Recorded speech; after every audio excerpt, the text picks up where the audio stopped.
Isaiah chapter 58 and verse 1. Cry aloud, spare not, lift up thy voice like a trumpet, and show my people their transgressions, and the house of Jacob their sins.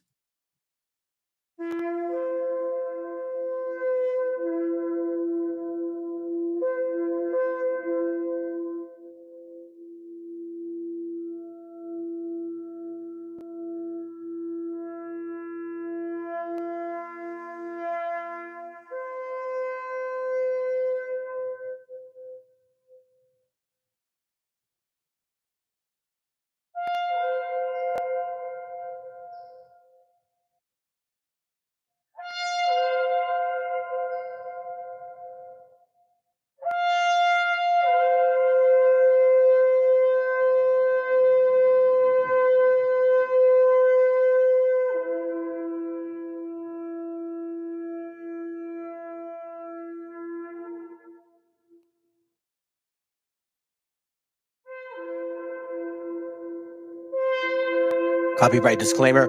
This content does not belong to Bible Chronicles or claim this intellectual property. The content provided today has and always will belong to the content owner. Bible Chronicles does not have any affiliation with the owner of this property. As mentioned, Bible Chronicles did not intend to make use of any material for the purpose of harvesting gain. However, Title 17 of United States copyright law states material in use can only be done when it's for theological or general educational purposes, and thus Bible Chronicles believes that this principal material falls under fair use, which honors protection under Section 107 of the same year.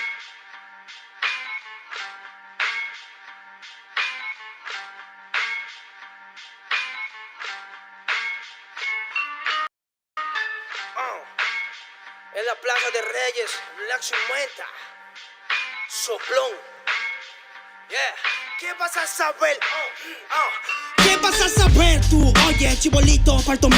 Pulpín de los pulpines, batería de Rapunzel, de rapeos, de raptos, de lagartos en cuartel. Cualquier la pega de cruel con un viejo coronel. Soy flojo, se me antojó dormirme en el laurel. Elevé mi level con un label y un Faber-Castell. Ya un papel, lo empape con sangre de todo aquel que se jura Nobel y no ve mis trenes en la riel. What's so man?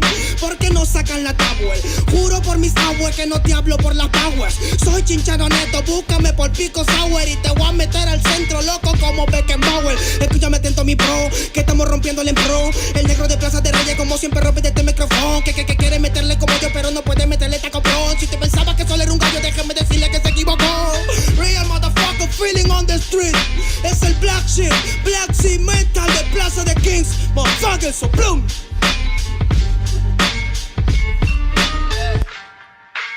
Dinero Luigi, man, desempeño a la victoria para que sepa. Incas Mo, it's money gang, gang, yeah, yeah, Yo también he llorado, gente. También me han desplazado por mi rasgo afrodescendiente. Sí, un perro no habla pero siente. Cuento historias callejeras pa' barrios de delincuentes. Soy un perro que te ladra, que te muerde y que te huele, nene. Soy más que Lele, ustedes para mí son pelele. Con mi jauría todo el día en busca de los cheles. Tengo un perro en fiscalía que nos mueve los papeles y otro en la comisaría para evitar el susto. Muchas veces me han llevado por solo como luzco. Perdón, madre mía, si yo le causé un disgusto, pero en esta vía yo crecí rodeado de perros chuscos. Yo sé que me quieren ganar, yo sé que me quieren tumbar y no pasará porque soy de verdad. Está súper rafina la Dodo Style, metido en latina aprendiendo un style. Yo tengo el style, no mido la raza del perro, yo mido por la lealtad y yo soy leal, yeah. La calle te enseña lo que no te enseña la universidad, yeah.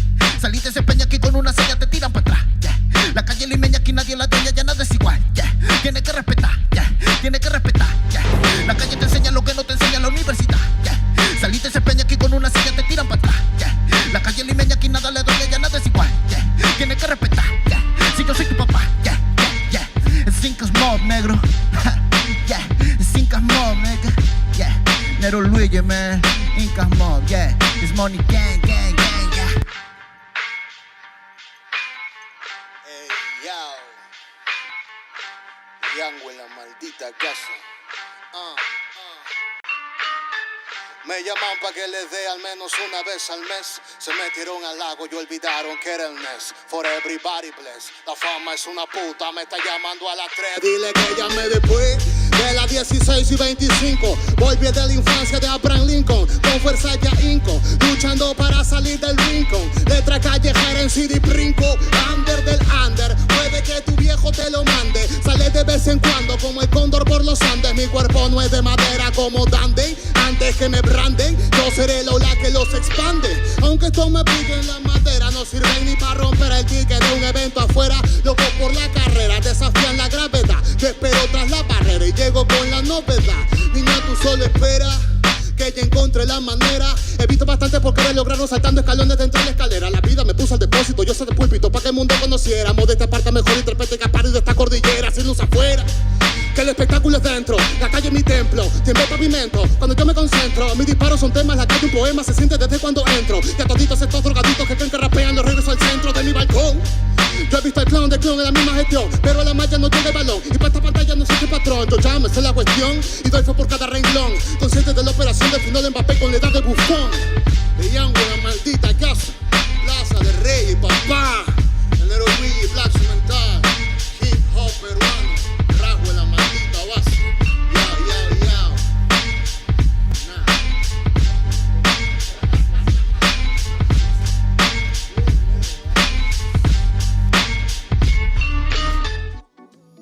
Se ve tan mal cuando miras a otro lado, los fantasmas del pasado no se detendrán hasta verte derrumbado. Peores lo hemos pasado. Andaba a golpes con la tristeza, me aportó riqueza, me otorgó sabiduría, pues se dibujaba en todas mis piezas. Yo con alegría le daba color después. La aguja sigue girando, tiempo parece burlar de mí. Dijo que sanaría esperando, pero creo que la espina aún sigue ahí. Con los dedos no voy palpando, cierro los puños, escapa de aquí. Agonizando, no me espera el tiempo, no voy a esperar por ti. Nuestras huellas en la orilla se han borrado por la marea. Si esas estrellas ya no brillan, las entiendo pa' que veas. Sea donde sea, bajo la tormenta o dentro de la odisea, donde arañas cubren el cielo de tela, los aviones nadan y los barcos vuelan. Hey, aunque parezca que va bien, no sabes bien si va mal. Besos que pueden doler, ojos que pueden matar. Tengo mi alma en el almacén encerrada, mi corazón está en huelga, mis sentimientos en ámbar. Gente, Calamala dijo que estaría presente. Fallaron como nunca, se fueron pa' siempre. Millones razones pa' vengarme, pero a veces duele más actuar indiferente. Como no quieren ver ahogados, tenemos branquias y cerrados los bronquios como la mente de un guardia. Yo soy la montaña y vine con la cordillera. Más cojones que tu ganga tiene una madre soltera. Tú cúbrete si suena mi tu. A mí la tengo soldado fumando de su palulu. Ni un conjuro de grimorio me lo salva del velorio. Pa' tener pila valorio se matan vestidos de emporio. Y yo no quiero una pistola, estoy soñando que la vida que quería me llega a tiempo. Desde que yo la vi sola, loco ando. Vino a verme cuando el sol se estaba poniendo y se dejó una pluma y se perdió en la bruma. Nunca se despidió de mí, ey. Nunca se despidió de mí, ey. Vivo en un mundo que parece roto y sé que no, porque todo es perfecto y lo debo plasmar. Me fumo un trocolo tras otro y lo veo todo otro color. Me siento libre porque vuelvo a conectar. Mi gente sufre y no lo puedo evitar, más que dándole consejos siempre desde la humildad. Es su camino hacia la fraternidad, solo puedo que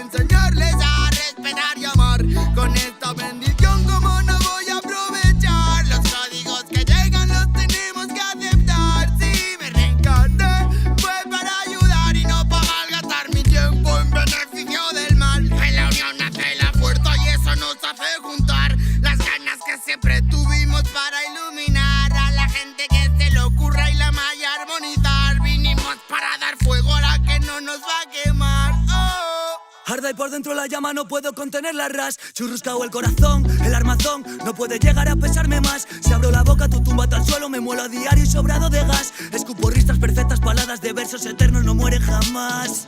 Cuando acabe mi condena, me vi muy solo y perdido. Cada vez más negra la flema, más elegante el problema, pero planté cara a todos mis enemigos. Recuperé las ganas, las fuerzas y el garbo. Dedico requiems a mis diablos, que aquí estoy vivo de milagro. Delicadas flores crecieron entre los cardos. Me dicen bien, es más delgado que de costumbre.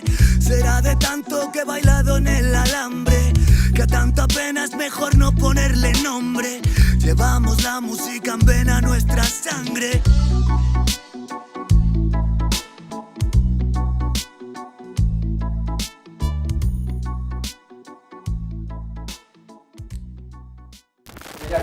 Viene a decirnos con mucha firmeza y gran convencimiento lo mismo que nos decía en el siglo XVIII el barón de Holbach, ¿no? Un filósofo francés de origen alemán. Si nos remontamos al comienzo, entonces hallaremos que la ignorancia y el temor crearon a los dioses. La fantasía, el entusiasmo o el engaño los adornaron o desfiguraron. La debilidad les rinde culto, la credulidad los conserva, la costumbre los respeta y la tiranía los apoya para que la ceguera de los hombres sirva a sus propios intereses.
Testing. 1, 2, 3. Hold on. Let me see. Okie dokie. There we go. I think we are set now. Okay. All right. So, hey, shalom, brother. Good to have you, man. Kind of wanted to bring this topic up because it was something I ignored from February 21st, 22nd. I just put myself notes, reminders, links, and ideas of what to talk about, but then more things come up. So it's just like I eventually come back to it. Okay. So anyhow, let's see. Well, there's not many people, man. So it's all good. 3 of y'all watching. Hey, man, all more power to the Most High.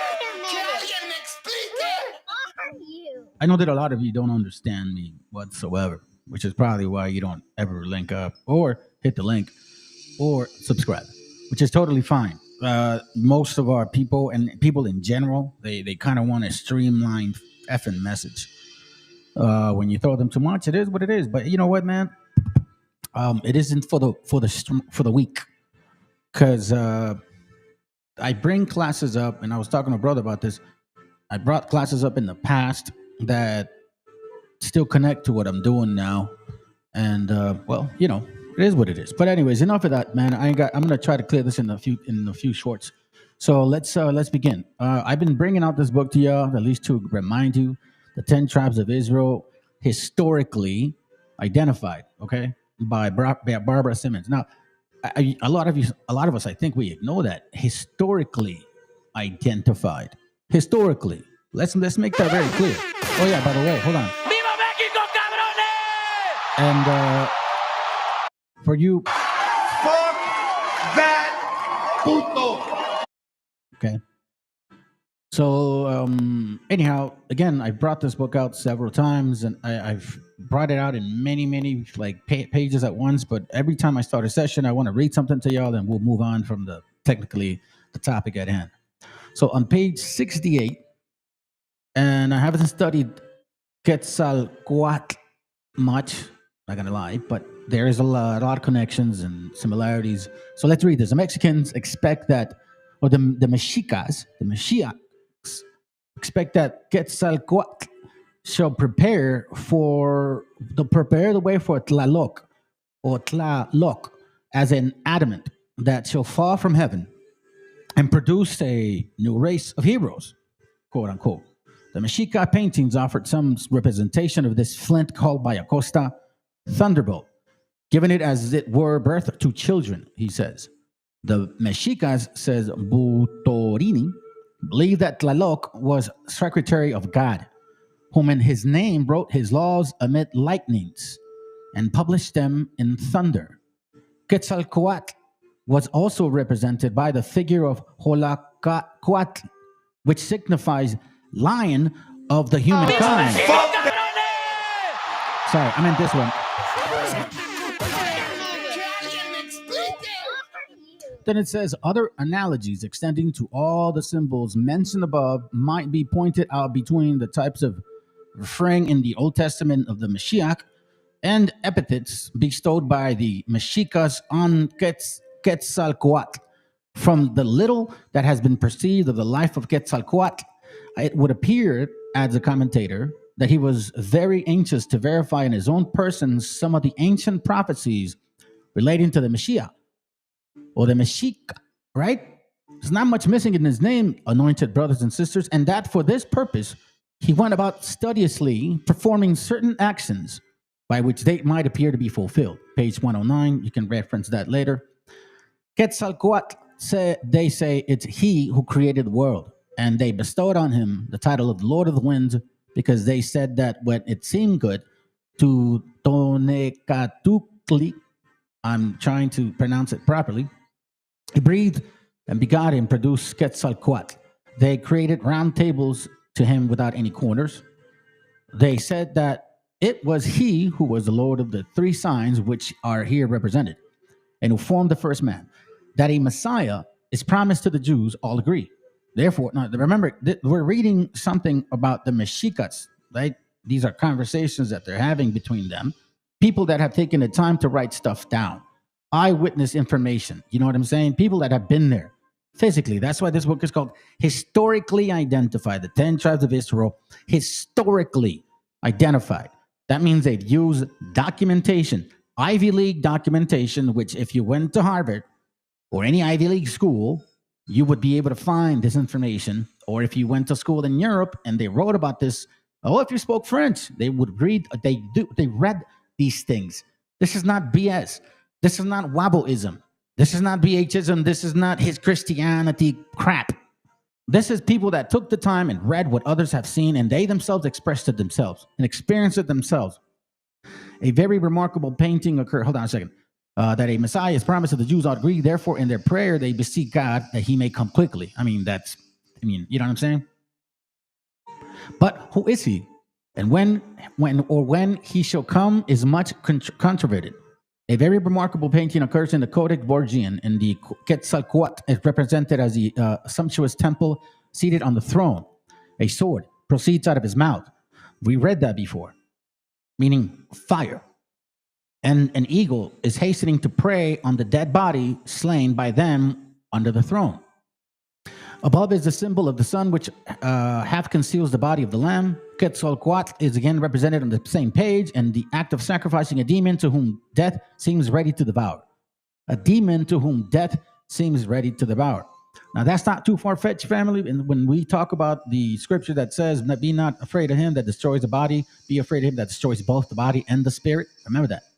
They, the Indians, were descended from the race of Quetzalcoatl. Now, this is important regarding how a lot of us, when you were told that you may be an Israelite, a lot of us is like, it almost seems far fetched because that is stating a historical fact, and you can't claim things because of emotion. You have to bring sources, and you also have to bring biblical history and also verses that can support what you're saying. And if somebody attacks that verse and says, hey, well, there's a question here, how come this? And then you can't answer it, then maybe, just maybe, you need to shut the F up and go by historical facts. Quetzalcoatl, again, represented on the same page in the, leave off. For this reason, they held lineage in great account.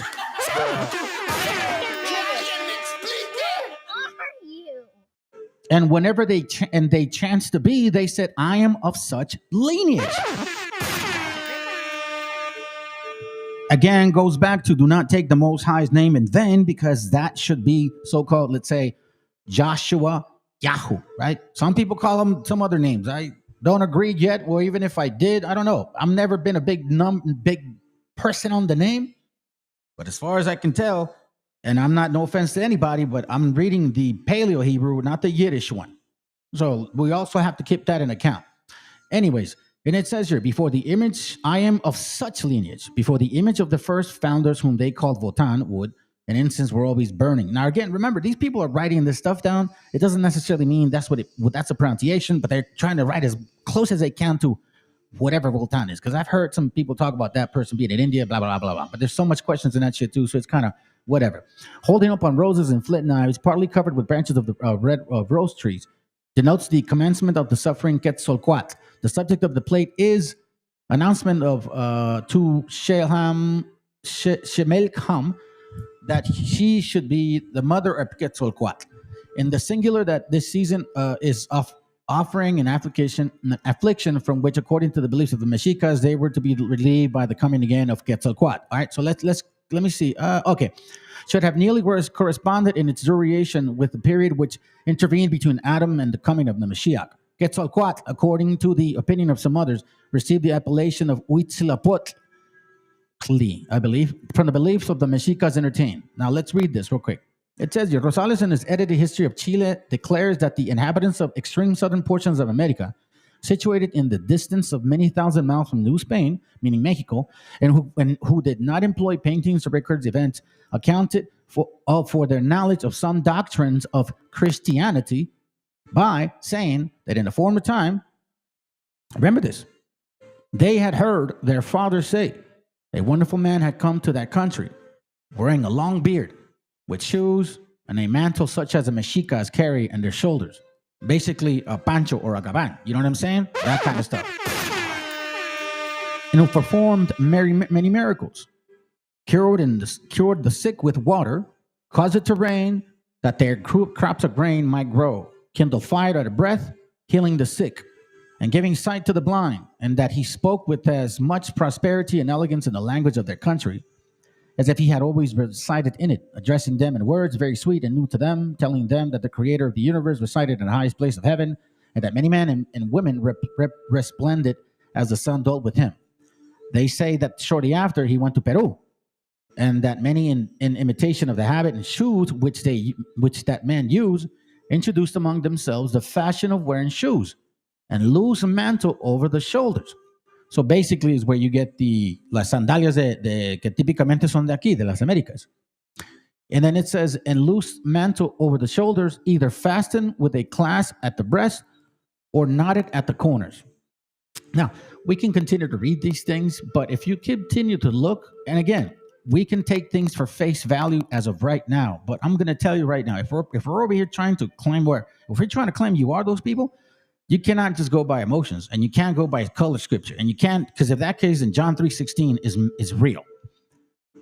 What a hypocrisy. The first people criticizing Christianity literally take verses like Christianity, like Revelation 1:14. All of a sudden, that shit is like straight John 3:16 for BHI.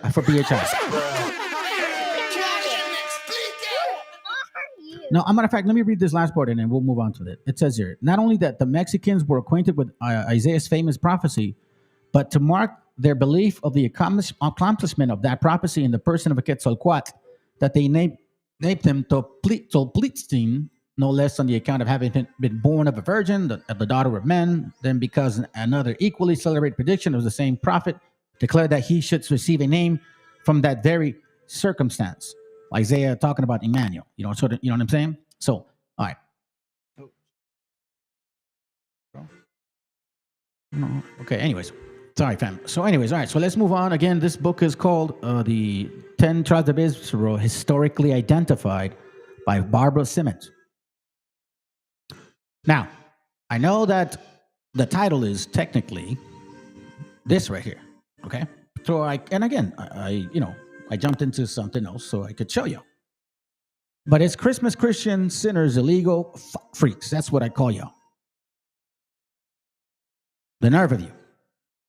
And I call you Christmas Christians because it's a joke what you guys believe.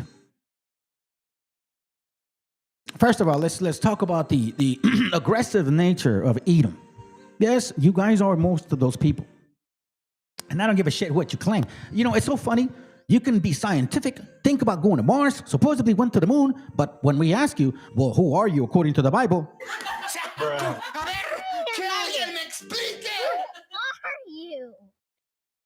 You answer this way. I have concepts of a plan. What do you mean? What do you mean? You know almost everything. You claim to know everything, but you don't know who you are according to the Bible? I have concepts of a plan. Exactly my point. Actions speak louder than words, family. So let's listen to this Christmas Christianity here, especially this supposedly Catholic. All right, I got a story for you on that one. On a dangerous, pernicious message of white supremacy. Cannot rebuild Western civilization. We cannot rebuild the United States of America or Europe by letting millions and millions of unvetted illegal migrants come into our country. It has to stop. Thank God it stopped here, but it's got to stop there.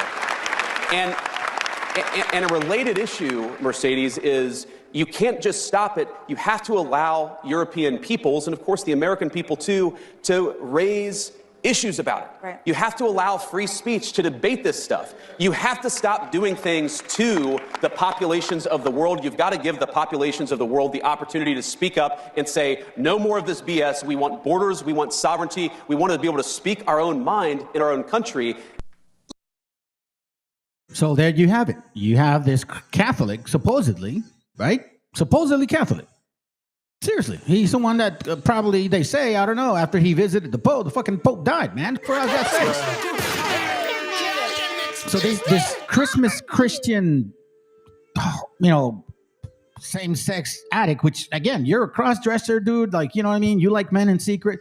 And I have more respect for homosexuals, to be honest with you, because at least they tell you who the fuck they are and who the hell they are doing. You know what I mean? Not necessarily, but you know what I'm saying? I can educate my children to stay away. But you don't know who some of these guys are. Christmas Christians with eyeliner, cross-dressing, supposedly married, and is Catholic. Give me a break. The fact remains that they keep using white supremacy or Anglo-Saxon Protestant bullshit. This guy's mixing it with, Catholicism in a way. But he's talking about, hold on. He says that those people, white people, he just doesn't say it. You know what I mean? It's just, dude, we're getting tired of this shit, bro. You guys want to claim that you're hardcore and I'm going to march and Jews can have places. But yet when it comes to just saying it, what you're doing and what you are, like, you're just scared to say it. So we'll say it for you. You fucking hate everybody but white folks, okay? Right now, I'm just laying it down on Edomites. You guys just fucking hate everybody that's not white. Let's put it that way. And you're a weak nation of people that goes around paying $18,000 to some make you a better man, retreat, right? So you can get treated like shit. Now, let me ask you a question. This is funny. And then, hold on, no, before I ask a question, then they go there and say, well, I want to be a better father, better husband, better. So you paid a dumbass $18,000 to make you kind of go like to boot camp, talk shit to you, then make you quit. For what? Because you're a Christian. So with that being said, remember, keep in mind as he says that they should be able to speak here and over there. Well, no, look, listen, family, when they start saying illegal immigrant or whatever, get rid of that shit because we're not in Europe. We never went over there. It's literally, we're not over there. Right? So, but let's continue with this here real quick because I want to move on these topics too. Hold on. Shut up. Related issue. And I know some of you guys don't care. You're gonna continue to go to Christianity. You're still gonna believe that shit, and it's kind of sad, to be honest. I'm gonna show you why too. Western civilization filled with white people. We cannot rebuild the United States or white Europe. Western civilization filled with white people. We cannot rebuild the United States or white Europe, white United States, by letting millions and millions of unvetted brown people come into our country. That's what he's saying. He wouldn't use, what are we rebuilding with Western civilization? What are you rebuilding? What needs to be rebuilt, J.D. Vance? Western civilization filled with... He's got a good point. But here is the reality of this, family. Fix off, remember that? Back on our heels, right? You didn't quit, just like in any military contest. We got a rally point. We dug the guide on in and said, you know what? Regroup, dust ourselves off, fix bayonets. We're charging again. That is why Kash Patel is the director of the FBI. That is why Bobby Kennedy is the head of the HHS. That is why Tulsi Gabbard is a DNI. That is why Pete Hegseth is across the river in the Pentagon. Fix bayonets. Fix bayonets. You're not going to stop. You know why they fear you in Riyadh. You know why they fear you in Beijing. You know why they fear you in Berlin and the city of London, because they know you're not stoppable. And of course, do that real quick so I can show you this briefly. He apparently is. Watch this. And we're not going to retreat. We're not going to surrender. We're not going to quit. Fight, fight, fight. Why is that important? Like, why is it important for me to show you those things? Some of you are like, I don't care. You know what I'm saying? I don't care. Well, first of all, I do care. Because a lot of you are stuck in there. A lot of you really believe the bullshit that they're teaching you. That God is Jesus, and so is the Holy Ghost. You can eat whatever you want. You can sleep with whoever you want. But he will forgive you. Because their Jesus, the emotional one, right? Supposedly died for your sins. And because of that, they think, hey, I'm good to go. I'm good to go, fellow Christians. Christian. And by the way, I always ask you guys, seriously, I mean, I'm sure one of you guys is listening. Where in the world can you find Christianity in the Bible that says you can do it? Because it clearly states to us that you can't. A lot of you will say, well, he died for our sins. You'll give me a funky one. You may or may not believe this, but this book, Apocrypha, was in there. And this is what it says in this book. It says, for 2 Ezra 9:36, for we that have received the law perish by sin. And our heart also which received it. Notwithstanding, the law perished not, but remaineth in force. In force. What do you mean in force? What does that mean? Think about it. It stays in full force, right? No, they're going to say, hold it now. They'll probably say that all it takes is faith. Correct? I think that's what they're going to believe in. Are there any Christmas Christians listening? I'm sure you guys are listening. You guys listen. You may not. I mean, once in a while you type. You got these weirder ones. After I'm done, then they'll want to post something, but not when I'm actually live. So the reason I'm asking these things, and that's why I read this ahead, because you think that, okay, whatever. No. Notwithstanding, the law perished not, but remained in force, meaning in full force. And in the very same chapter, on verse 7, it says this, so consider these things, and everyone that it shall be saved, and shall be able to escape by his works, and by faith, whereby ye have believed. That's not confusing. I'm not stretching the word. Am I stretching the word? I don't believe so. Let's just say we go to the New Testament. And in this New Testament, it says here, Christ came to fulfill the law. Then he says, think not that I come, Matthew 5:17, you guys know about this, I'm sure. Think not that I come to destroy the law or the prophets. I have not come to destroy, but to fulfill. Meaning, I didn't come to take away what they said. Not at all. When does it say that? What part of came here not to destroy are you missing, Christians? Then he says, for verily I say unto you, till heaven and earth pass, not jot or one tittle shall in no wise pass from the law, till all be fulfilled. So if 2 Ezra 9:37 says, hey, the full force still in effect, 2 Ezra 9:7 says, however, by work and faith. You know where we hear the word works? We actually see this right here in James 7 and James 2:20. Go to 2:27. Let's see. No, wait. What you got? Hold on a second. Is it? Let me remember. It's been a while since I've been here. It's King James. Here it goes. Okay, here it goes right here. My bad. Then it says here, James 2:14. What doth it profit, brethren, though a man say he hath faith and have not works? Can faith save him? Then he answers, if a brother or sister be naked and destitute of daily food, and one of them say unto them, depart and be in peace, be ye warned and fulfilled, notwithstanding ye give them not those things which are needful to the body, what doth it profit? So he says, even so faith, if it had not works, is dead being alone. You can't have one without the other.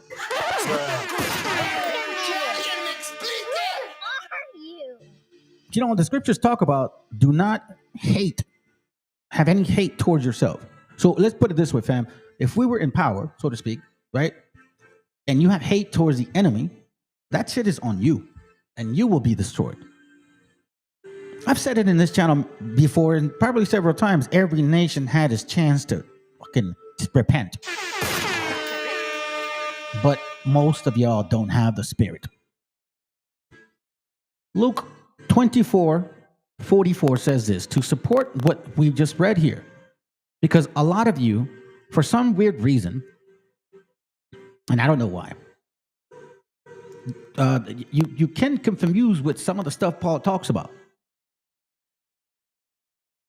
So I'm going to bring you some things regarding Paul, but it's always been enforced. So it says here, Luke 24:44, and he said unto them, these are the words which I spake unto you while I was yet with you, that all things must be fulfilled, which were written in the law of Moses, and in the prophets, and in the Psalms concerning me.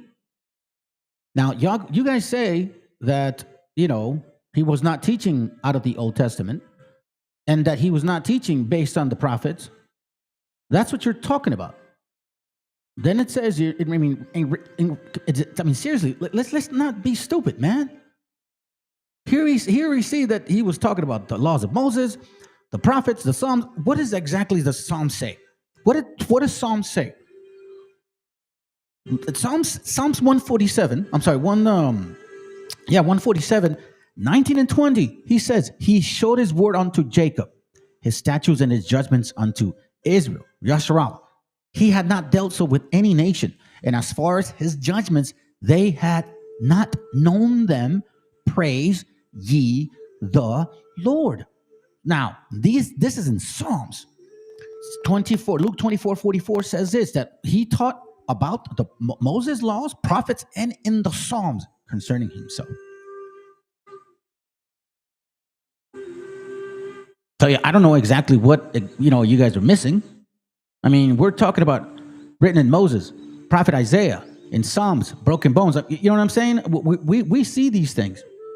And again, I'm talking to you, Christmas Christians. He said Psalms, right? He said everything concerning the Psalms.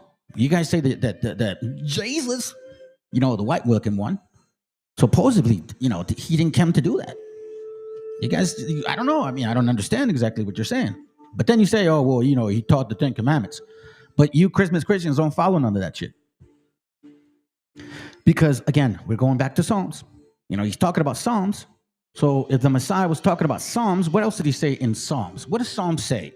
Psalms 111, 7 and 8 says, the works of his hand are verity and judgment. All his commandments are sure. Oh, shit.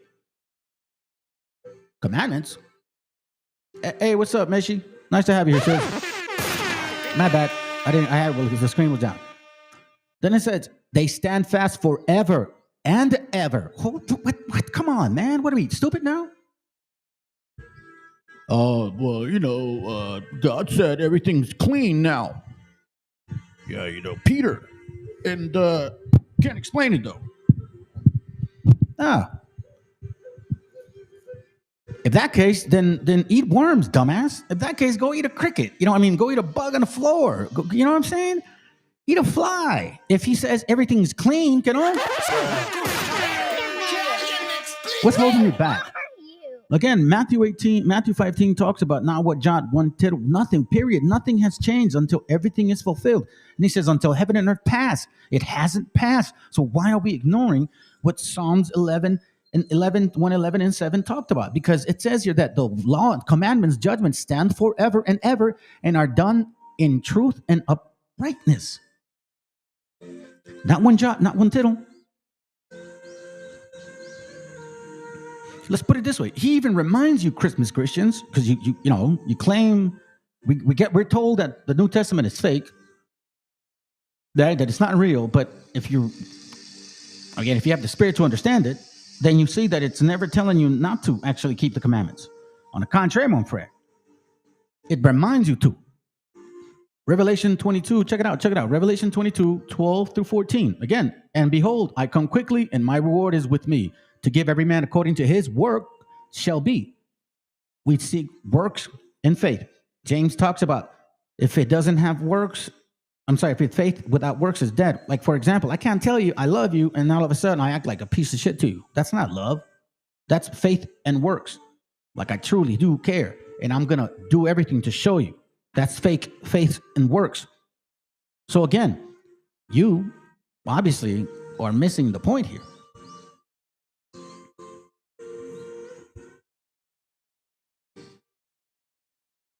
I'm the Alpha and the Omega, the beginning and the end, the first and the last. Blessed are they that do his commandment, the Father, that they might have the right of the tree of life and may enter into the gates. Christmas Christians, I don't understand that. Which commandments are we talking about? Just the 10 and 1? Oh, nomás 10. Es que nomás son 10, hermano. Es que nomás son 10, hermano. No. It's not just 10. And the 10 technically cover a lot. I know that a lot of you guys want to read the Bible and read it as... Okay, let's put it this way. When you try to teach your children something, you don't give them the full-on blown explanation. It'll blow their minds up, right? They have no idea, no concept at all. Christmas Christians are reading this book and exactly think like that. They're babies trying to read something completely outside their spirit and mind. They make up shit because, again, it's for the narrative of lust. A lot of these nations lust. They lust a lot. Then it says here, Baruch 4:1, this is the book of the commandments of God and the law that endureth forever. All they that keep it shall come to life, but such as leave shall die. Jeremiah and Baruch remember, they worked together. Baruch wrote for Jeremiah. Again, we're talking about judgment, works based on the commandments. Now, you're going to try to throw me, well, there's a lot of us that believe in Paul. We believe in Paul, and Paul taught the same thing. Or some of you guys will say that actually Paul taught that, you're supposed to not keep the commandments and shit. Dude, you guys are really far-fetched from understanding that. Acts 24:14, it says, remember, Acts 24 is talking about the acts of the apostles, right? Their works, what they out there went and did and done. Like, for example, these things that I do, whether I talk to brothers on the phone, whether I go visit family, whether I'm doing video, these works are being shown. Now, some of us are talking in secret, in private, regarding teaching out there in the street. We're trying to figure things out yet. In time, everything's in time. Remember, keep in mind that the walk is long. This is a marathon. But look, Abraham walked with the Most High for 20, 24, 25 years until he circumcised, for God's sake. And that's why he's always mentioned in the New Testament, because we come from that seed, but yet we were just like him. How? We were grown and bred in idolatry. But then we were called upon, and because we always had questions and doubts about what we were believing, it didn't make sense. Acts 24:14. But this I confess unto thee, that after the way which they call heresy, so worship I the God of my fathers, believing in all things which are written in the law and in the prophets. What are we talking about here? Paul believed in all things in the law and in the prophets, meaning what? Paul kept the effing law, for God's sakes. I don't get it. It says here, he's confessing. Now, if you haven't read Acts and you try to read the New Testament, this is why you guys are lost in the sauce. You need to read Acts. You probably need to read Acts like maybe 3-4 times because you won't get it. You need to repent more than that to fully understand. Then it says here, let's go. Well, actually, I just read it. Let's go to this one. Matter of fact, I forgot about it. Shit. Acts 28:23. All right, here's another proof. And when they had appointed him a day, there came many to him into his lodging, meaning Paul, right? And other brothers, to whom he expounded and testified the kingdom of God, persuading them concerning the Meshiacha, both out of the law of Moses and out of the prophets, from morning till evening. And some believed the things which were spoken, and some believed not. And when they agreed not among themselves, they departed. Again here, and after that Paul had spoken one word, what spake the Holy Ghost by Isaiah the prophet unto the fathers. So you see, Paul, that was Paul. But he spoke of the laws of Moses. He spoke of the prophets. So we see here now, Paul's dwelling in a place where they teach the laws of God. And he's in there talking to them about how this is Moses. This is how the laws were, a prophet spoken, the laws of the prophets, what they continue to teach us until morning. So if he says he believes everything regarding the book, how can you say then, I believe everything regarding the book, I can teach about Paul, Moses, and the prophets and the laws, but then say to you, I'm not supposed to keep them?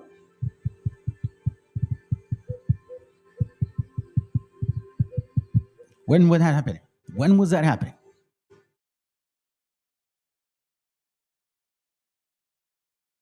When? One of the most important ways that you guys can understand where maybe the growth of knowledge is going to increase is when you're going through this right here. Job 6:24. Because I can only teach by experience. Teach me, and I will hold my tongue, and cause me to understand wherein I have erred. You see this? Teach me, and I will shut the hell up, and cause me to understand where I have messed up. You see that? What did I just say? To understand these scriptures, it ain't really about how smart you are, family. It's repenting and how sincere you are about repenting and how you apply it to the life that you live. You can't claim to believe that you're an Israelite, which you have to have standards, and then all of a sudden treat your family like shit. You can't do that.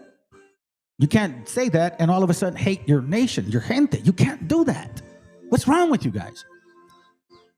You can't say that, you believe it or you really love the Most High and you enjoy the holidays that these nations give you. Now, that's why as you learn more about the Acts of the Apostles, because if you read Acts, it's basically a stretched out portion of Ephesians, Romans, Corinthians, Thessalonians, like yada, yada, yada. All of those other books. That's really what it's about. And you start seeing that it's a process. That's why he keeps mentioning Abraham. Fam, you can't assume that everybody's going to change right away. Some of us quit eating pork like the first time we hear it. Some of us take other times to grow onto these other things. I just don't understand why, it doesn't register. If you guys really claim to be followers of the word, then your sincerity would give you understanding of what this actually talking about. You would never come and say, oh, well, that just means I can do this, I can do that. No, man. And I'm going to tell you something. If some of y'all ain't wearing fringes, don't forget to wear them in your head, because I'll tell you what, you can circumcise all you want, but you ain't circumcised up here. It don't freaking matter. Before anybody tells you anything about this whole book of volume of us, the Old Testament, the Apocrypha, and the New, as far as I know, constantly talks about the Hebrews. For God's sakes, they remind us in Abraham. If they were talking about, Moses or some other character, then I would be like, I don't know about the New Testament, bro. Like, what the fuck are you talking about, man? Abraham is our father, which is why the Old Testament even said it. I mean, seriously, bro. Like, I don't understand. Isaiah 51:1. Hearken to me, you that follow after righteousness, ye that seek the Lord. Look unto the rock whence ye are hewed, and to the hole of the pit whence ye are digged. Look unto Abraham your father, and unto Sarah that bare you. For I called him alone, and blessed him, and increased him. What do you think? You type in Abraham, and Abraham's all over the New Testament. Check it out. I'll show you. He's all over it. Basically, he's all over the book. From old, look, Genesis. Look, check it out. I'm going to go all the way down. Numbers, Chronicles, it's Isaiah. And then we have them in the New Testament. Look, all right? New, Matthew, Luke, John, Acts, Romans, Corinthians, Galatians, right? Hebrews, James, First Peter, then in the Apocrypha, Tobit, Sirach, Baruch, Maccabees, Second Esdras. I mean, look, how many? 266 matches. For real? Just look at this right here. You look at here, 7, 15, 11, 8, 9, down. You can already see that there are more than 50. Let's be sincere with each other, family. Look unto Abraham, our father, right? We all talk about that. It sounds good. But if there's another book that says, look unto him consistently, because a lot of us were just like him. If you know the story of him, then you will understand that we were just like him. We were just that far from the Most High. And again, Christmas Christians, you guys always want to claim Abraham. How come you guys didn't circumcise him if you believe in him? Job 6:24, teach me and hold my tongue and cause me to understand where I have erred. That is the first step to really understanding what we're doing here. A lot of us do battle consistently. Some of us have it really bad at home. And because of that, a lot of us turn to profane shit, pornography constantly, like real heavy, or cheating on your significant, obviously your wife or your husband. Really, really, really like messing up, man, because you can't bear it anymore. I mean, let's be real. How forcible are right words? But what doeth your argument reprove? Do ye imagine to reprove words and the speeches of one that is desperate, which are as wind? But I mean, I should have just stayed here. I didn't want to lose the point. But again, it's teach me, and I will be quiet, and cause me to understand where I have made an error. Again, we go back to the whole point, Christmas Christians. What is the lack of understanding here? Why do you keep consistently telling us that, according to the Bible, you can, practically do whatever you want? What is it exactly that you're hiding? Now, I'm going to show you guys some pictures real quick. Okay. Because this is the Christmas Christians, great granddaddy, basically. They love this fucking dude. George Washington. He says this: it was not my intention to doubt that the doctrines of the Illuminati, Rothschild Luciferians, and the principles of Jacobinism had not spread in the United States. On the contrary, no one is more truly satisfied of or convinced of this fact that I am. George Washington. Okay? Your famous George Washington. This is why it's important to understand how funky Christianity is. This is from the Life and Times of Constantine the Great. It says, by the time the Constantine moved his capital to the Constantinople, I think this is page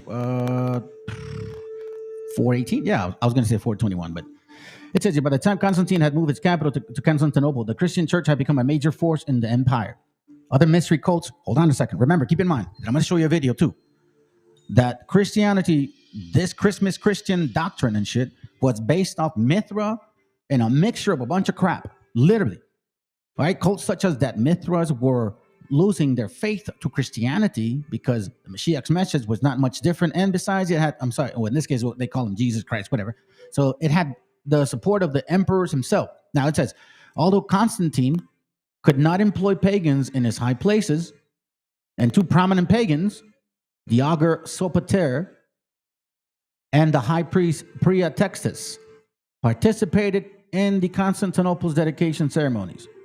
Many pagans were embracing the Christian religion because they could see that the emperor favored the Christians and that it was prudent on their part to join the church. In fact, Eusebius expressed regret for the large number because he saw the action of these new members of the church as hypocritical and self-serving.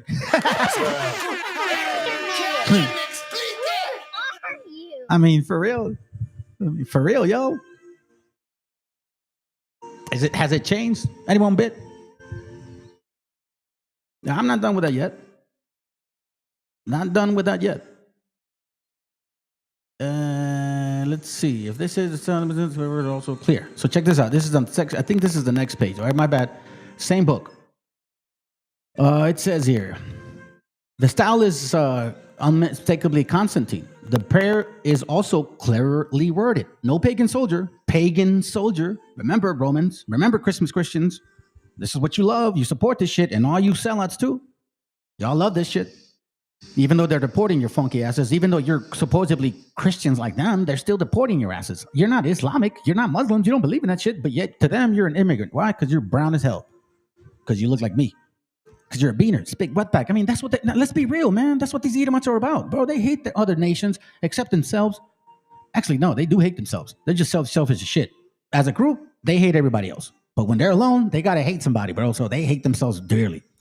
Then it says here, no pagan soldier could find anything wrong with a prayer addressed to the supreme God. Why? If he were a true believer, he could hope that his prayer would reach Jupiter. You see that? So this Jupiterian, right, was a Christian. Is that any different than Freemasonry? Oh, no, it's not. Because guess what? I'll explain it to you.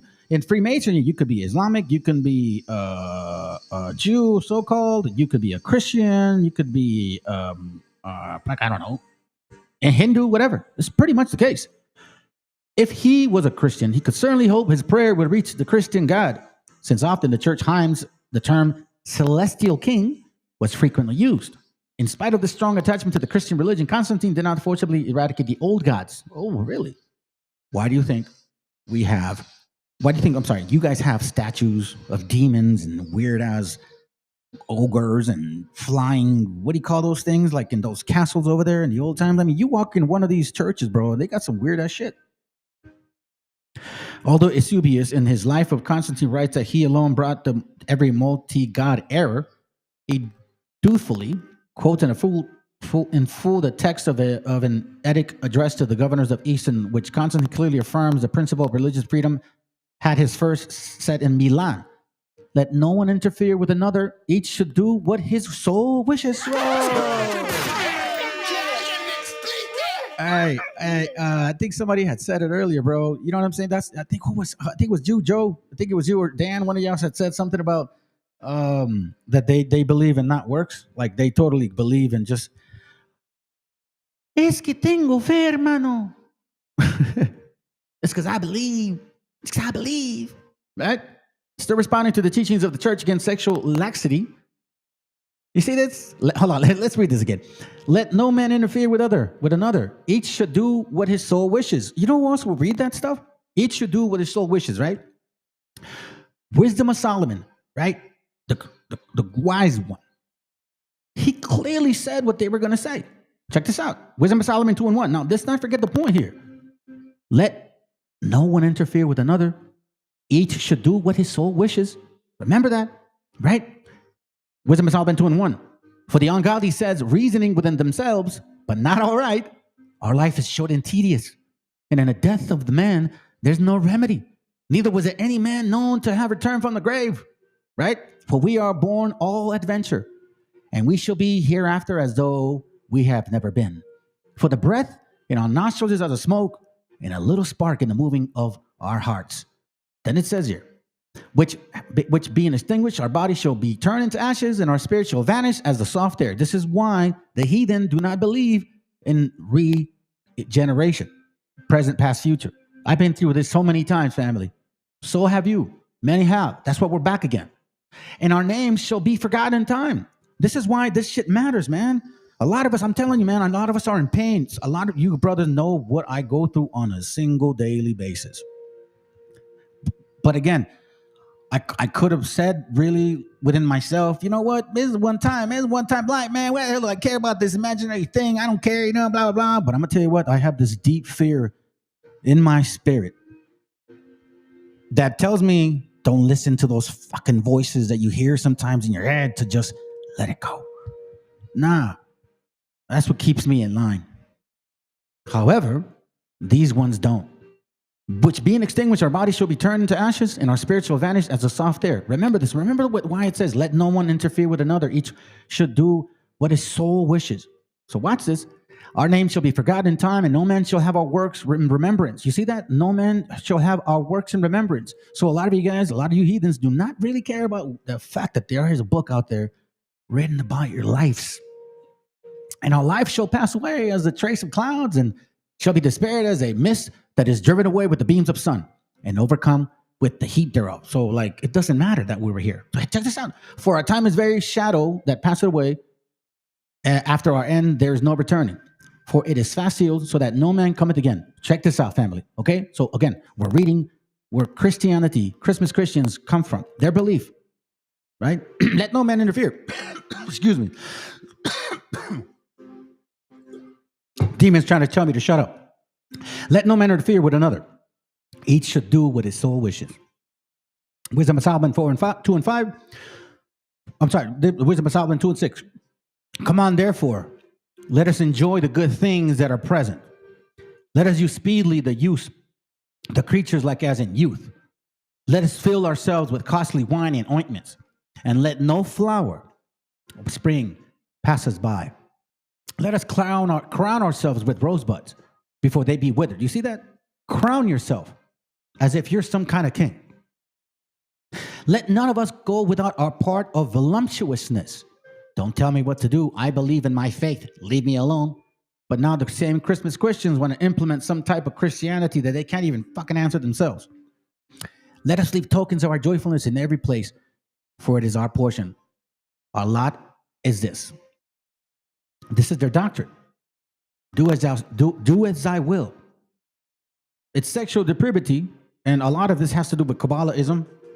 That's why when you get deep into these things, you kind of get a little bit like, whoa, crazy.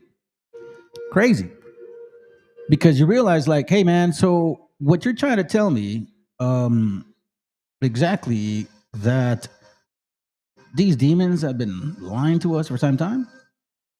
Of course. Then it says, nevertheless, throughout his reign, let's just skip that, go to the highlighted parts. Constantine never forgot that the majority of his subjects were still pagan, and was careful not to press them too hard and push more fanatical among them to act as despair. He says he knew well that with the imperial favor withdrawn from the old religion, divine would sooner or later wither.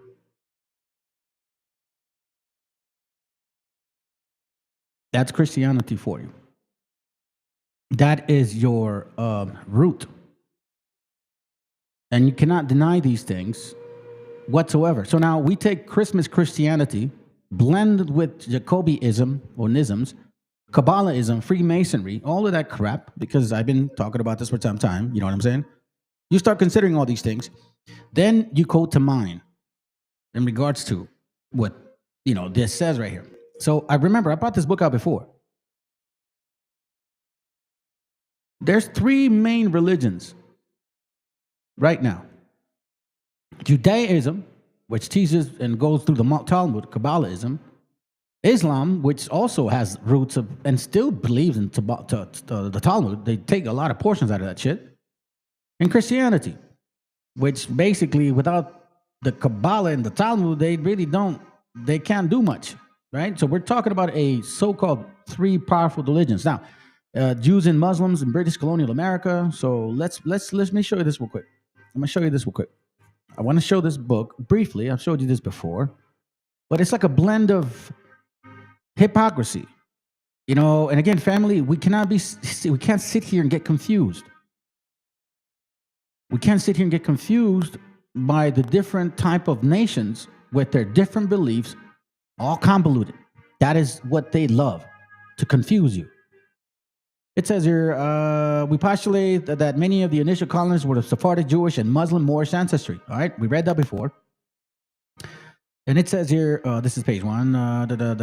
Let's see. French settlers, blah, blah, blah. Sailors were Sephardic, Jewish, and Muslim Moorish descent. Several of those aboard Christopher Columbus' first voyage in 1492, famously even Columbus and Collins, that family himself, were of Jewish ancestry. They were Jews or crypto-Jews, which you guys already know what I've proven in the shit, and I don't agree with none of that crap. Again, a lot of these people were actually, you know, powerful people that had positions of power when it came to the Americas. None of this, they didn't go through no fucking slavery. So we see Sephardics, Ottomans, North African founders, Moorish, Saracens, right? New York founded by the Dutch, and Amsterdam was heavily peopled by Sephardic Jews and Muslim Moors. That's why I tell you, a lot of you guys don't like this shit. Check this out.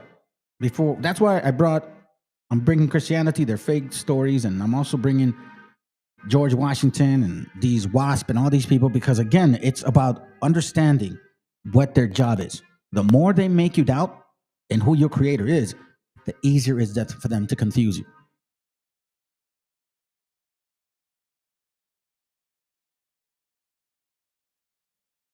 Second perplexing issue is given an overwhelming Sephardic, Jewish, and Muslim presence in the American colonies prior to 1776.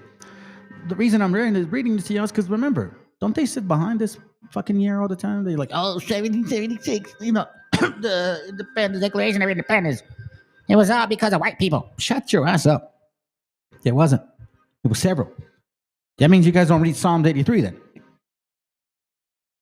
Look, certainly we can speculate that the passage of the National Racial Exclusionary Act of 1790, which targeted not only persons of African or indigenous descent, but also those who were Jews, Saracens, Turks, Egyptians, and other pagans and infidel races.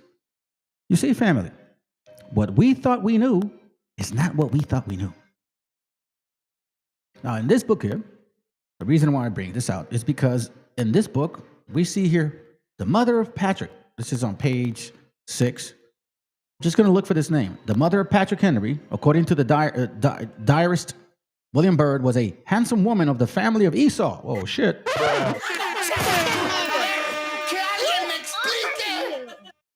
Who was first husbands in Aberdeen, Scotland, and was a family of the Saracens. I mean, we already know that Esau loves to deal with Canaan. So-called North Africans. I think they may be. Well, I know there is a family of Ham, for sure. Some claim that they're supposedly Jews and shit. A lot of them were Converse family. I can prove it. The Cherokee beloved women, nice word for an Arabic name. Okay, blah, blah, blah, blah, blah. You guys can read that. The next part. Here we see a little bit of more detail about who this person is. Patrick Henry. On October 7, 1732, Colonel Byrd dropped in to see her and wrote later in his diary, she was a portly, handsome dame of the family of Esau, and seemed not to pine too much for the death of her husband, who was of the families of Saracens. So see, she married a Saracen, but he died. Byrd's testimony firmly establishes that Mrs. Symes was a Jewish, and her late husband was a Muslim. Oh, shit.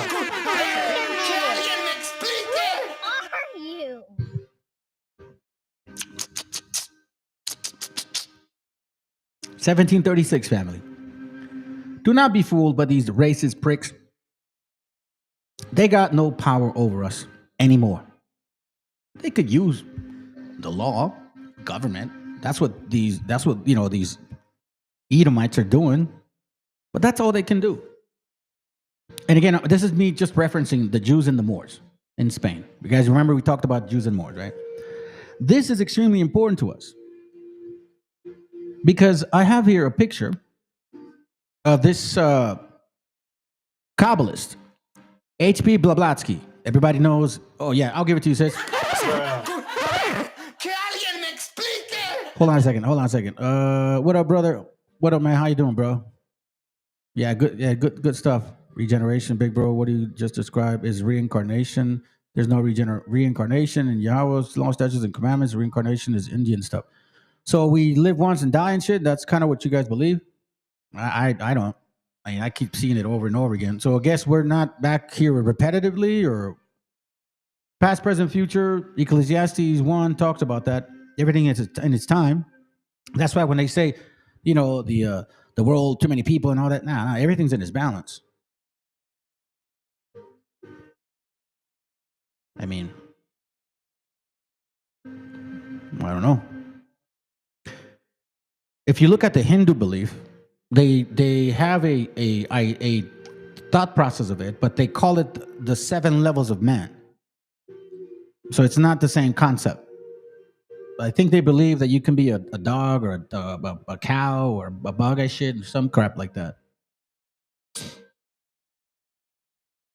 If the word is the oldest word in the entire universe, so-called, then you would assume that other religions have a theory of what we do. So check this out. The Moors were profoundly versed in the occult science at Toledo, Seville, and Salamanca were once upon a time the great school of magic. But this is why it's important to understand the attacks that are coming from different directions. Like, for example, when people say, the Negro Jew, we were here before, you Mongols. Theodorus Siculus tells us that the Phoenicians in an earlier time sailed on Hercules pillars along the African coast, and there, meeting with storms and tempests, were carried to most parts of the ocean, and after many days, they came to vast land, blah, blah, blah, blah, blah, Libya, and all this. Basically the same story. I've showed you guys before. Who do you think wrote this? With what concepts? Jews and Moors, right? That's why, you know, when I share with you the picture of Blavatsky, what were these Moors? Were they white only? Were they black only? And I'm asking these sincere questions because, you know, I thought about this topic since 2022. I brought out that we don't just have one enemy, the Edomites and shit, and all of a sudden, you know, others were teaching, yeah, who's Canaan? That's great, man. I appreciate that. But how else could we prove who Canaan is? Can't just go by, oh, they like to twerk and, you know, they believe in their gods. Nah, man, we got to prove that with books and the curses too. And you flip the script. Why? Because when this is your book, it shouldn't be difficult. Let's listen to this real quick. Let me see if I can pull it up. Truth about Kobe Bryant. Check it. Family. Mm-hmm. So simply, we've been lied to. Correct. And so the Boule Seeker Society, so as we kind of amalgamate the two to one, the ancient Boule Seeker Society, their logo, Apollo, is very interesting. A half male, half female, which represents the sexual disorientation of the Boule. Facts. Okay? Not the Baphomet. The LGBTQ community to this day. So half male, half female with breast, and half lion. Yep. With this left paw on its skull. That's the ancient Boule logo going back 5,000 years. Now the present day logo is the same entity, but its right paw is on what we call an urn. Not the Baphomet. Which they keep the ashes of their people. So when you connect the term skull urn or urn skull to your listeners on Google Images, it's connected to Luciferian witchcraft. It's connected to witches and warlocks wearing necklaces and around their navel. So when you connect the term skull urn or urn skull to your listeners on Google Images, it's connected to Luciferian witchcraft. It's connected to witches and warlocks. What did I tell you? I just showed you a picture the Blavatsky chick. And what did she say? The Moors were profoundly versed in occult science at Toledo, Seville, and at Salamanca, were once upon a time the great schools of magic. The great Talmudic schools, right? Let's continue. Wearing necklaces and around their neck or around their wrists or ankles with the ashes of their dead loved ones. So when we study the life of Kobe Bryant, who eventually became a member of both the Thelema Secret Society in the Theosophical Secret Society, and also Kobe Thelema, yes, Aleister Crowley, yes, in Aleister Crowley, the Secret Society, right, with Lena Blavatsky out of Germany, who immigrated to Paul New York City in the early part of the 1900s. And so Kobe Bryant, prior to his rape case, was not a member of any secret society, not the Thelema Secret Society, not the Theosophical Secret Society. And Kobe later on, we'll bring this up later, after his rape case in June of 2003 in Eagle, Colorado, Edwards, Colorado, all of a sudden, he gets all these tattoos, and he's a member of both the Thelema Secret Society and the Theosophical Secret Society, including the Boule Secret Society, okay? You see all those hand gestures LeBron James always does? Now, again, let me show you this quick. This is from that video I had showed you regarding the king of BHIism, the one and only Bishop Matthews, the great Bishop Matthews. The one that believes in the same concept that we're just listening to and talking about. So this is a book called I Saw You Disappear with My Own Eyes. Hidden transcripts of New York Black Israelites College, they say. So if you read this particular book, you see that, he has his teachings from this micro history of the development of Rabbi Matthew's theology reveals how the Jewish rituals that he presented to the world were underguided by the holiness, Pentecostal Christianity, and magical practice borrowed from popular esoteric sources. Remember, keep in mind, they called them the Moors or some shit. They call themselves the Moors, right? To this day. What's his name? Drew Ali used to teach this shit. It's all interconnected, family. That's why they're like, oh, well, there's our land. They want to use documentation. It has nothing to do with the scriptures, nothing to do with spirit. They're dealing with demons. This is far from a comprehensive list of Matthew's inspirations and sources. A fuller treatment would have to include Freemasonry, spiritualism, Black nationalism, and African American versions of Orientalism. That they were everywhere. You see this right here. What are we talking about here? This book is outlining, right? Literally, what this guy was doing. This Black Hebrew Israelite, the leader of every Black Hebrew organization, Kabbalistic science, and the hidden theology of Black Judaism. Why is this important? Why do we have to look at these things? Because it's important. You turn left and there's wickedness. You turn right, there's wickedness too. So who else can you depend on? You got to keep going forward, man. You got to walk this life that you got visors on your ass. Because these people, again, you have to understand the root of who they are. Like, for example, if you have certain isms, that's just a problem of a symptom of the problem. You got to go deeper than that. So to understand where this religions come from and how they're all interconnected and how basically they're elites that talk about how to confuse us, what they do and who they pick, right? It's not about coincidence. Rabbi Matthews, Nate the Snake, your big daddy. Nate the Snake, the leader of IUIC, loves this guy. For all I know, he probably would, I don't know. Because, I guess pegging is a common thing now in BHI. You know what I'm saying? The first group that I told you that would fall back in 2022, I told you the first group, BHI group, that would fall out of the three or big ones that are four. I said Sakari would be the first to fall. And I said, and I also said that it would be that young one, Hassad, whatever, or whatever his name is, that would be the one to quit. I mean, I did not know that it would be because of pagan and shit. You know what I'm saying? That shit, oh my God, dude, Pareo, bro. Fuck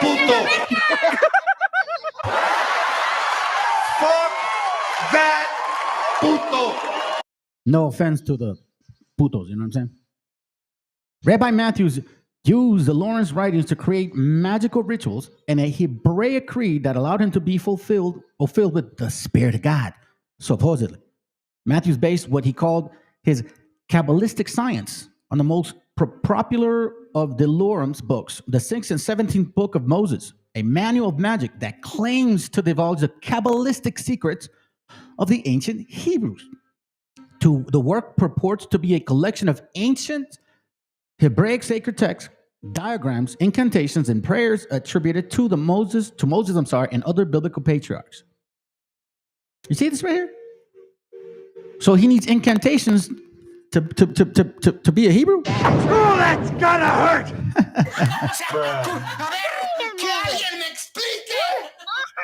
He had basically strong beliefs that Moses became identified with Hermes Trismegistus. Like, he really believed this shit. He believed in Egyptian mysticism as well. I mean, this is not an error here. I'm not making this stuff up. This is written here in a book. Now, if BHI wants to say, oh, well, you know, like, no, forget it, man. Shut up. Because you always criticize Christianity of their root. And now we're pulling out the root of where you come from. Now it's a fucking problem. Now we can't touch on it? Oh, no. We're going to say I'm racist? Oh, no. You're going to say I'm jealous? What are you going to say to this? Oh, yeah, I know. You're going to say I'm a Mongol. I'm a Spaniard. And here's the funny part.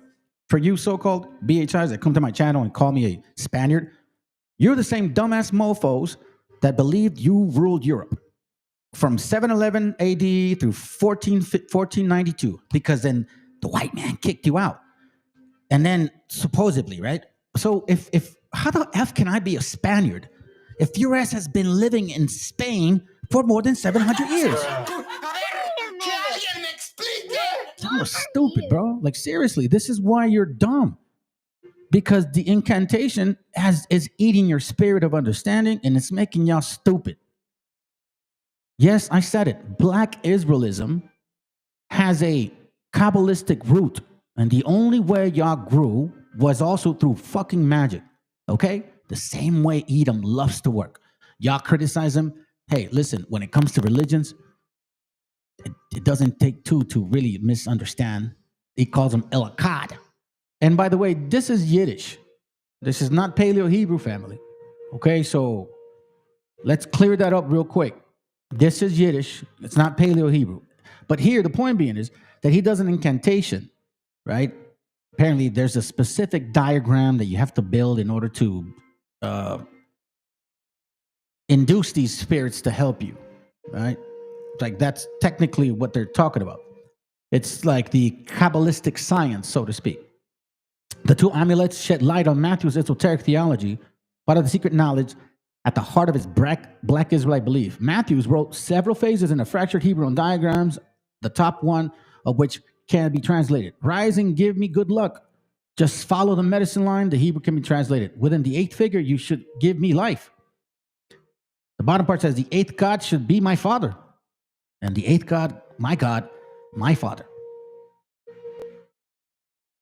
At the simplest level, this diagram appears to be good luck charms. And again, you know, I mentioned Hinduism. This is part of Hinduism as well. This is part of Hinduism. 7 levels of man, different worlds. Matter of fact, Jacob's ladder is a very important topic because Jacob's ladder is a concept of 7 levels of man. Each level supposedly goes from the bottom to the top. You know, the whole chakra shit. And it's basically taking it out of the tabernacle. Yada, yada, yada. You know what I mean? I don't gotta get into it. But however, it says in later decade, Matthew teaching. In later decades, the black Israelite, black wannabe, or the black self-proclaimed Hebrew Israelite, Bishop Matthews, taught that there was 7 spirits or elements of God and 12 heavens, which his daughter explicated in the Congregational newspaper in 1965. When does ICPK say they started? Oh, that's gonna hurt. The home of the truth, huh? Yeah, meaning the expression of Matthew's Babelism. Do you know how few of us, the black Jews, know the God is wind, water, fight, life, fire, life, light, power, and mind? This is God, the 7 elements. Remember, it talks about the Revelation 13, 7, 10, 10, in the name of blasphemy. I have to really break that down again for y'all. Each one of these elements are all gods among themselves, but the creator of these, the one ruler of these, is the one and only. He is God. He is in us, out of us, and it's all about us. And with him, we wouldn't exist. Without any one of these gods, we would not exist. Now, remember, keep in mind that the reason why I showed you Constantine, right? Because Constantine took every pagan mythology and included it within his Christian teachings, because he figured, hey, as long as they think of a God, you know what I mean? It don't have to be my God. It could be your God or any God, or you don't. It's the same freaking concept, fam. Let's just take a little bit of this, a little bit of that, a little bit of that. Africanism, Pan-Africanism, first of all, esotericism, Freemasonry, Kabbalistic, rituals, some Christianity concepts, all that shit. Because they're the ones that call him Jesus. IOIC calls him Jesus. And they made him black for that sake. Shut up. Now you know who their supreme God is. Given that Matthews believes in 7 elements of God, this diagram appears to have been used to worship and invoke the power and presence of the supreme creator, an 8th God, who appears through the medium of fire. Common Kabbalistic reference. And who uses the shield of David? They do. Look at that. It's like a face and shit right there. Like a nose, a mouth, eyes. That's crazy, man. That's like a face and shit. And again, all of this is Yiddish, And most of these were into Talmud, Sephirot, Mishnah. What's the other one? It's been a while. I don't study it. But anyways, this right here, Mogan David, it's basically Mogan Rothschild, I believe. Mogan Da or Mogan Edom is Rothschild or Edom of David. You see what I'm saying, family? Look, so this is what he tries to copy, basically. Amulets, incantations. Again, what am I doing this for? I'm tackling the point of what we're dealing with, Jews and Moors from Spain. Christmas Christians. Didn't they do the same concept? Let's go back to Christmas Christianity, because I'm not dropping a ball on y'all. People don't understand that groups of men don't get together and meet in secret and take blood oaths which say that they can be cut open and their heart ripped out of their body and their intestines scattered over the floor if they talk about the secrets. That's not a benevolent fraternity. That's a dangerous group of men. Grown men don't play games like that. They're serious. These men who are bringing about the New World Order don't believe in the God of the Bible. They believe in the God of light, Lucifer, the angel of light, who was flung down to the earth and became the Lord of the world. That's their God. You see, it's been infiltrated. And from within, they are eating at the heart of this nation like a cancer, this secret society. They are destroying it. They are subverting it. Our Constitution has not been allowed to work since 1945 and maybe even earlier. And they have been working behind the scenes to bring about a one-world totalitarian socialist government with the Communist Manifesto as its platform, through the United Nations, which was created by this nation from an older organization called the League of Nations, which was the original foundation. And at the highest levels of our government, the Constitution's already been scrapped, and they are working under the aegis of the UN Participation Act and the United Nations Charter. It's just absolutely. So we cannot just ignore that stuff, can we? Or should we? I mean, should we? Look at these. Look at this, man. Like, seriously, bro. It's America is in trouble. Why is America in trouble?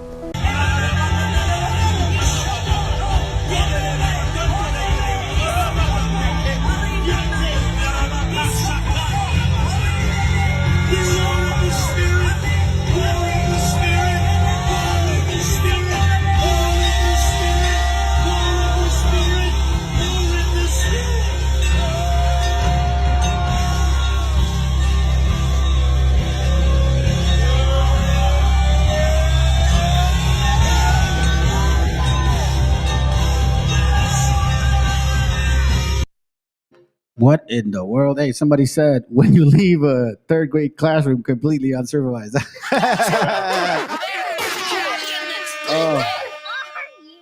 Now, I felt that it was important, extremely, extremely important for me to show you some of these videos. Okay? Which is why, we share these scriptures with you brothers and sisters, and we actually go through examples of how they think and use their words and show you how they think and how scriptures relate the other nations, not just by, certain obvious ways, but you got to go deep into their thought process. That's why these scriptures, lamentations, reminders, all of these things ask for these. Lamentations 5:2, our inheritance is turned to strangers, our houses to aliens. Only an alien will act like that. What are we talking about here? What are we talking about here? I mean, a lot of you follow these people. Even though we show you, a lot of you 12 tribe believers, Raza, who probably is Hebrew, you don't like my shit. You hate me. Even though I show you the root of what you believe. Isaiah 1:3 says, an ox knoweth his owner, and an ass his master's crib. See, like two basic thinking animals. Two basic thinking animals.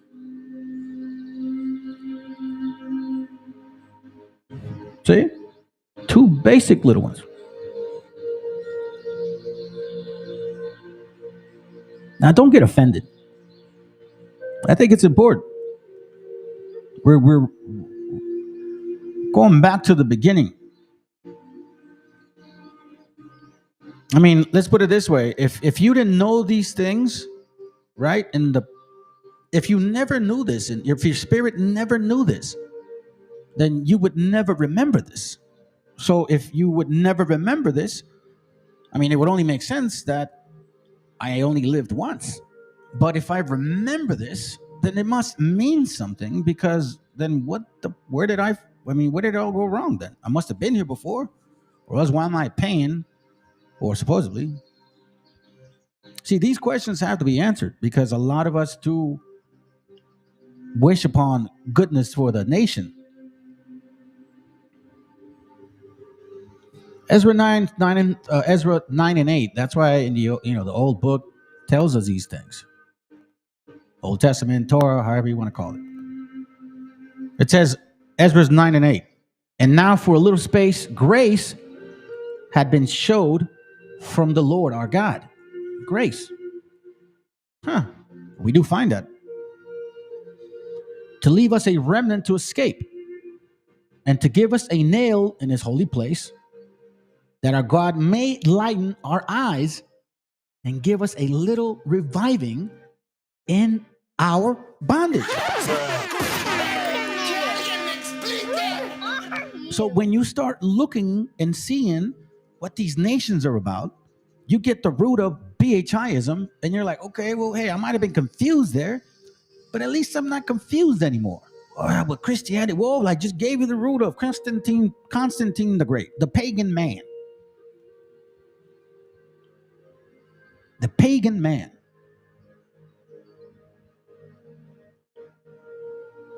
We see now. So now, let me remind you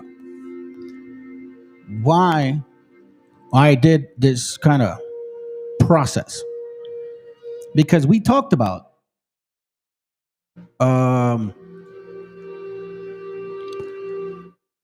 Judaism, Christianity, and then BHIism, right? Or, as of right now. Eventually, I'll touch on Islamic shit too. But we're focusing on what is going on right now. I want to show this to you. Nazism and Zionism.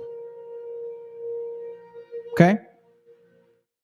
So, hopefully they don't block me on this, man. Like, I don't, you know what I'm saying? Hopefully they don't. Let me maximize this real quick. And let's put some subtitles. Let me see if I can speed it up a little bit, see what it sounds like. Do it at 1:15. Let's listen to this real quick, family, because why is it important to understand the history of these two people? Now, we've seen Blavatsky say, hey, listen, don't be surprised that the Moors do Kabbalistic shit. And we just read, one of the Moors, right? Talk about Kabbalistic shit. That's why when people say you're a Mongol and you're not a Hebrew, they got a lot more questions about themselves than we got about us, to be quite frank with you. Or when Christians tell you you're just a pagan, well, guess what, fam? Who's the real one? Who's the real pagan? Let's go. In 1995, Ze'ev Sternhell, then the Leon Blum Chair of Political Science at the Hebrew University of Jerusalem, published The Founding Myths of Israel, Nationalism, Social. So this guy's going to show some books, family, which are important. Jot them down. You really have to jot this stuff down. And you got to read it, man. You got to understand exactly the origin of these people. Let's go. And the Making of the Jewish State. The English edition was published in 1998. The book primarily delves into the history of the labor movement in the Yishuv, the pre-1948 Jewish community in Palestine before the State of Israel was founded. The book details how David Ben-Gurion, the future prime minister, shrewdly consolidated power and came to dominate the labor movement, which would rule the State of Israel for 4 decades. It was the labor movement, in Sternhell's opinion, which upheld a facade of a frugal, pioneering kibbutz society.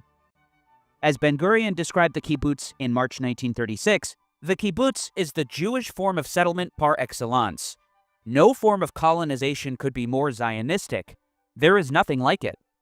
The kibbutzim, and additionally moshavim, were the collective agricultural settlements that dotted the frontiers of the Yishuv. From the beginning, the kibbutz had a special place in the Zionist ethos. The weapon-bearing farmers were an outstanding symbol of the land's conquest. Indeed, for the Zionist movement, collective settlement was proof of the labor movement's practical capabilities. Was anyone comparable, as an example of Zionist values, to the farmer soldiers of the newly founded kibbutzim? However, the idealizing of the settlers in the kibbutzim was a means of raising funds for the Zionist project, and veiled the existence of a burgeoning capitalist, highly urbanized, and economically disparate society. The kibbutz was a kind of magnificent showcase behind which a very different reality was taking shape. Agricultural communes were admired throughout the Jewish world, in its economy among workers. Hey everyone, GDF here. If you want to support the term with the intent to there. Also, I accept donations. And here Sternhell introduces a term with the intent to explain the Zionist movement's synthesis of 2 seemingly contradictory ideologies. Nationalist socialism, properly understood, appeared in Europe in the last years of the 19th century and the beginning of the 20th as an alternative to both Marxism and liberalism. I have used the term nationalist socialism, despite the fact that it does not figure in an American dictionary, where the more usual term national socialism is preferred. But National Socialism, which was commonly used at the beginning of the 20th century, has been contaminated by its association with the Nazis. An enlightening history of the development of Zionism as a form of nationalist socialism can be found in David Ben-Gurion's evolving language. Indeed, Zionism was just one of a number of examples of nationalist socialism, where, strictly speaking, the equality and welfare of society is cast aside in favor of furthering national aims. It is in this atmosphere where Ben-Gurion can declare that class interests are identical with national interests, and where he could advance his ambition that the Yishuv be transformed from a working class into a working nation. Ben-Gurion summarized his nationalist socialist principles as follows. Our movement has always had the socialistic idea that the party of the working class, unlike the parties of other classes, is not only a class party solely concerned with matters affecting the class, but a national party responsible for the future of the entire people. He later condemned the class concept that obscures the national character of our movement. An early contribution to modern Zionism were the writings of Moses Hess, a German Jew from Bonn.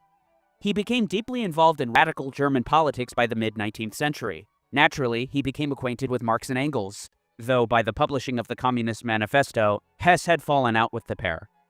In 1862, he published Rome and Jerusalem, Judaism as a Remember the books, family. This is important.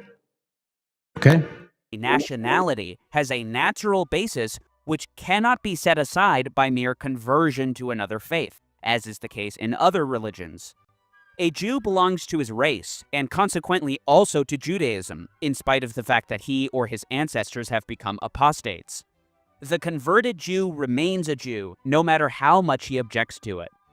This was apparently the first instance of a Jew making an explicit statement that Jews were a race. And in the age of proto-Zionism and later the modern Zionist movement, the established orthodoxy among many mainstream European thinkers was that nationhood was characterized by racial or blood relation.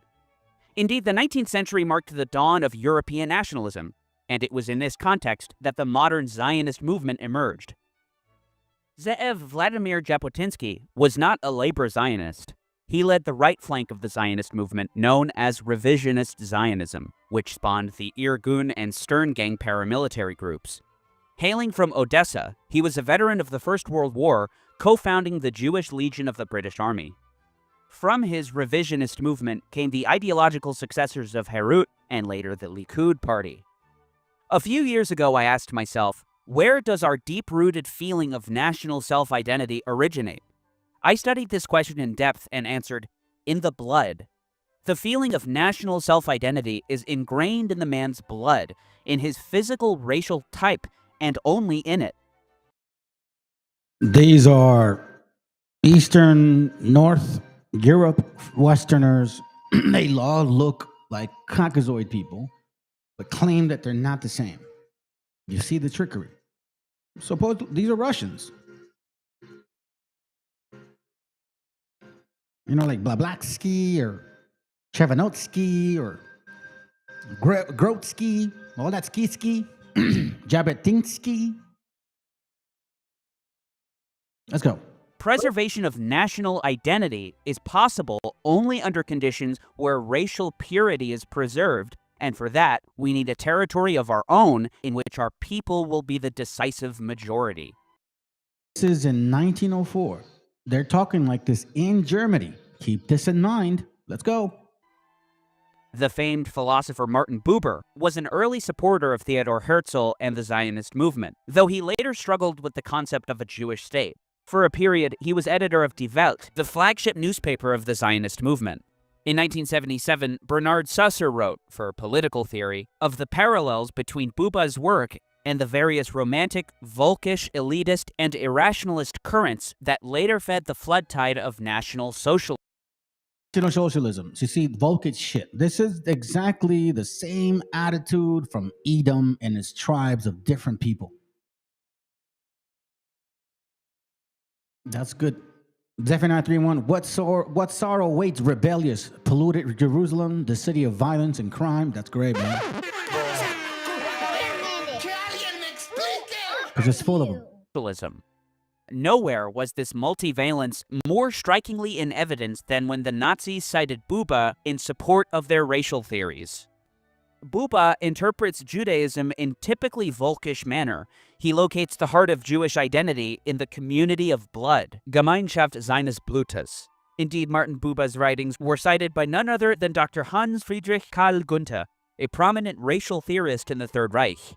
A worthy and evident solution of the Jewish question lies in the separation of the Jews from the Gentiles. That withdrawing of the Jews from the Gentile nations, which Zionism seeks to bring about, within the European peoples, whose racial compositions is quite other than that of the Jews, these latter have the effect, to quote the Jewish writer Buber, of a wedge driven by Asia into the European structure, a thing of ferment and disturbance. Beginning in 1908, Arthur Rupin directed the Palestine office of the Zionist Executive, later the Jewish Agency for Israel. His role in the colonization of Palestine can't be overstated, as he's considered the father of the Zionist national settlement. As described by Shlomo Sand, it would not be an exaggeration to say that Rupin was to Zionist colonization what Herzl was for the organized national movement. And here's the reason why Shlomo Sand says these things right here. Was to Zionist colonization. Shlomo Sand, The Invention of the Jewish People, clearly states and talks about that in his book. I think, let me see if I can show you guys something real quick of it. Shlomo Slow-mo sand. I have it. Let's see. Here, let me read. I have at least, I think. This is just that.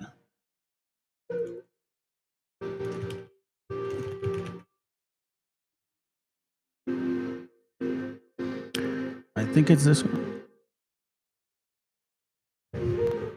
Yeah, this is it. The invention of the Jewish people. So Shlomo Sand, here in this particular section,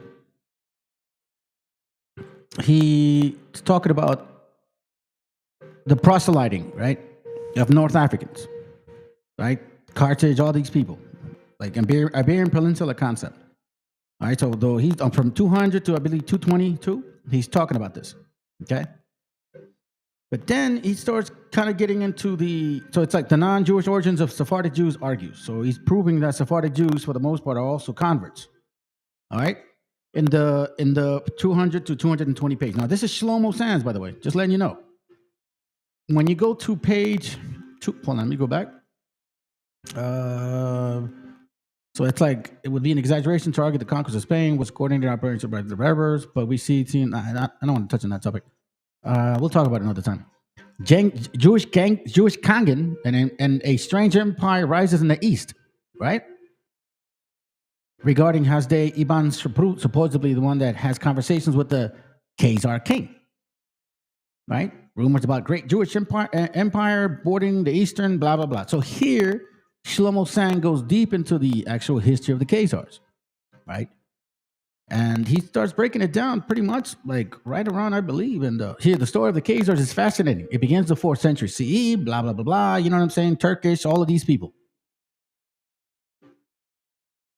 So Shlomo Sand is a big deal, even though, and they reference it here. But again, you have to do the homework to realize exactly why they say these things and how far you should go to understand. Let's go. What Herzl was for the organized national movement. Rupin has additionally been described as the father of Israeli sociology. He was appointed lecturer in the sociology of the Jews at the Hebrew University in Jerusalem. His contacts included Dr. Hans Gunther, who he traveled to Germany to visit in 1933 after Adolf Hitler's ascent as Chancellor of Germany. A diary entry read, "On August 11th, I went to Jena to see Professor Gunther, the founder of the National Socialist Racial Theory. We talked for 2 hours. Gunther was very affable. He argued that he had no copyright on the concept of Aryanism and agreed with me that the Jews are not inferior, only different." And see? You see that, family? Why do you think you see Donald Trumpets and his supporters still out there bombing Gaza? And they don't care. You got that bald-ass piece of shit, Stephen Miller, who his wife just left him to go cheat on him with Musk, right? He's over here yelling at the Salvadoran reporter, I think. And he's like, yeah, don't you care about kids dying? Shut your ass up. We ask you the same damn thing, Khazars, and you don't care. The hypocrisy is like infinitely laughable. that the problem must be resolved fairly. Rupin's contact with Gunther continued until as late as 1939, years after the Nuremberg laws, but before the Holocaust, after which Rupin had ceased all connections with him. On a related note, in their efforts to justify the Nuremberg laws, the Nazis published a pamphlet entitled Why the Aryan Law? A Contribution to the Jewish Question, which summarized the Aryan Law and argued in favor of its beneficial effects. In this 54-page pamphlet designed for mass distribution, the literary agents who wrote the pamphlet quoted Rupin extensively. We can easily observe in the pamphlet how the concept of immutable racial characteristics of Jews had been used to justify their persecution. See? You see, family? You see what I'm saying about these things? That's why it is so important. It is so important to pay attention to these things that we see or even the books that I share with you. And again, I'm looking for something as I'm talking, so be patient with me. I shared with you guys a book before. And in this particular book, it clearly reminds us, right? check this out. Here it is. And I'll get all of these books. Yeah, I can find them. I give you names, references. It's your job to read them. I can't do that shit for you. Ancient Mysteries and Modern Masonry. And by the way, it takes time. So it's like you can't get all this like in 1 year, 1 day. Dude, it takes years of studying, being patient, and just letting it come to you. Ancient Mysteries and Modern Masonry. But why am I showing this? Because we're not going to read this book. Here's the interesting part. In this book here, which says, out of London, right? Out of London, it has a signet here. Ancient Mysteries and Modern Masonry. And what do we see, family? Holy shit.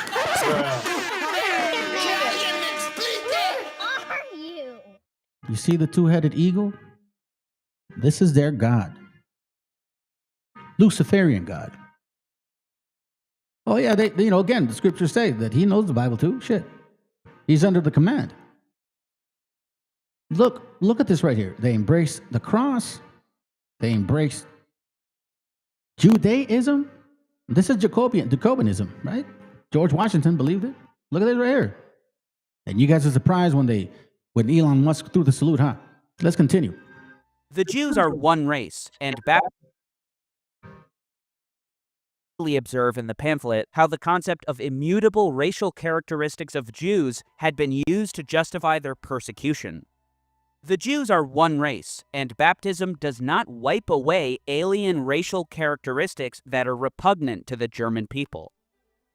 Arthur Rupin also directed the absorption of German Jewish immigrants, along with their possessions, as part of the transfer agreement secured between the Zionist leaders and Nazi Germany. Hold on a second. What was that?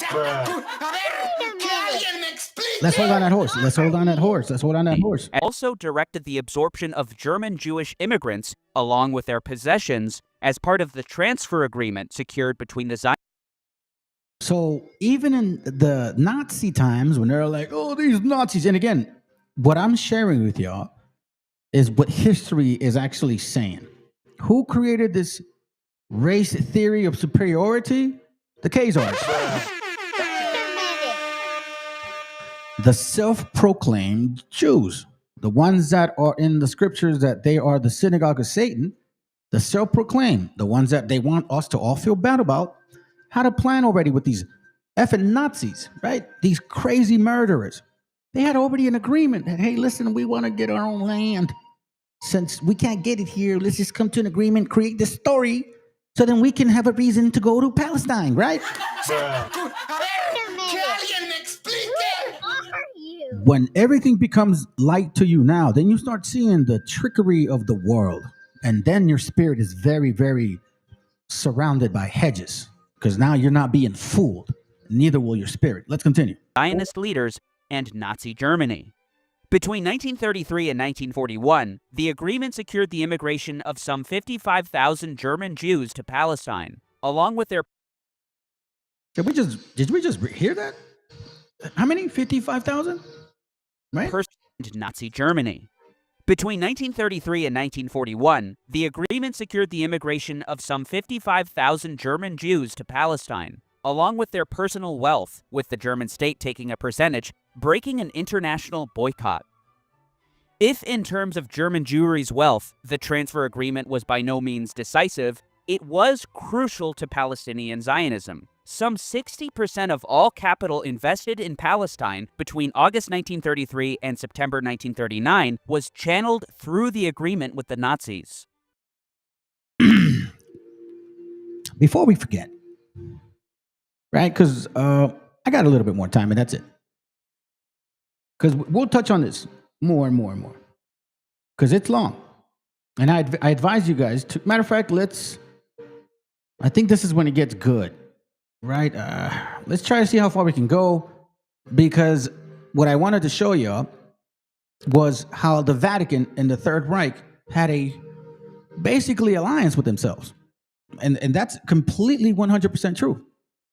You must understand that during World War II, the Pope, the Catholicist, you know what I'm saying? Right?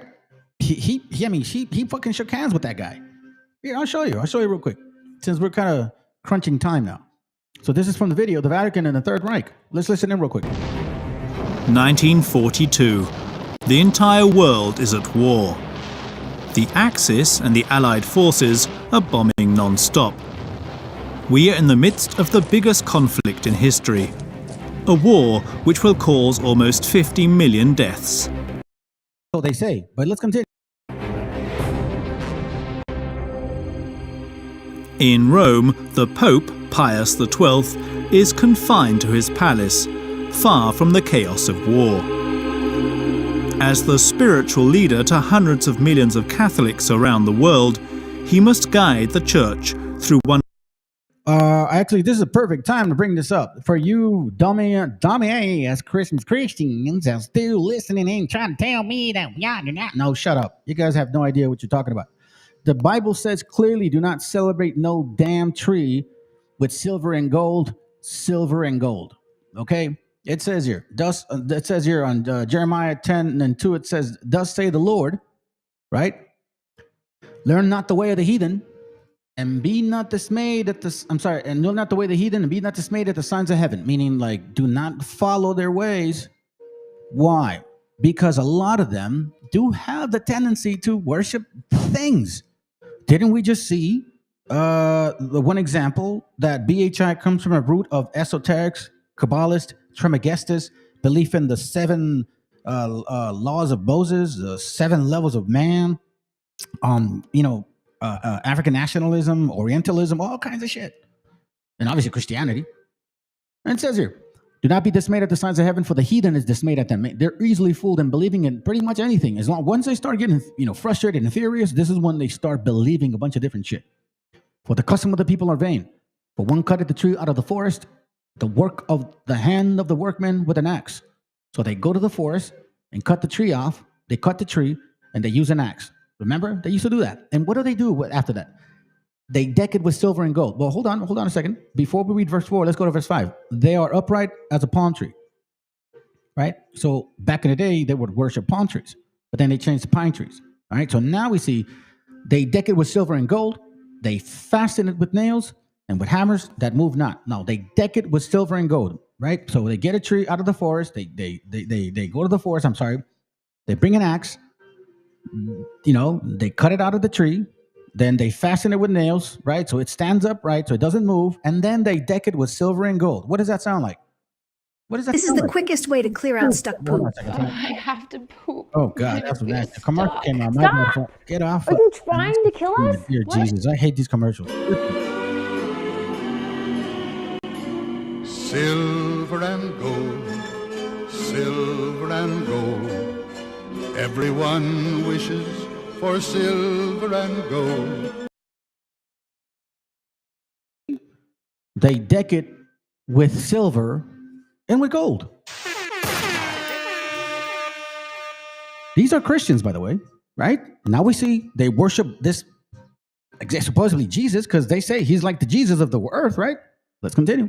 So Catholics, and I mean, my mom's one of them, and I tell her all the time.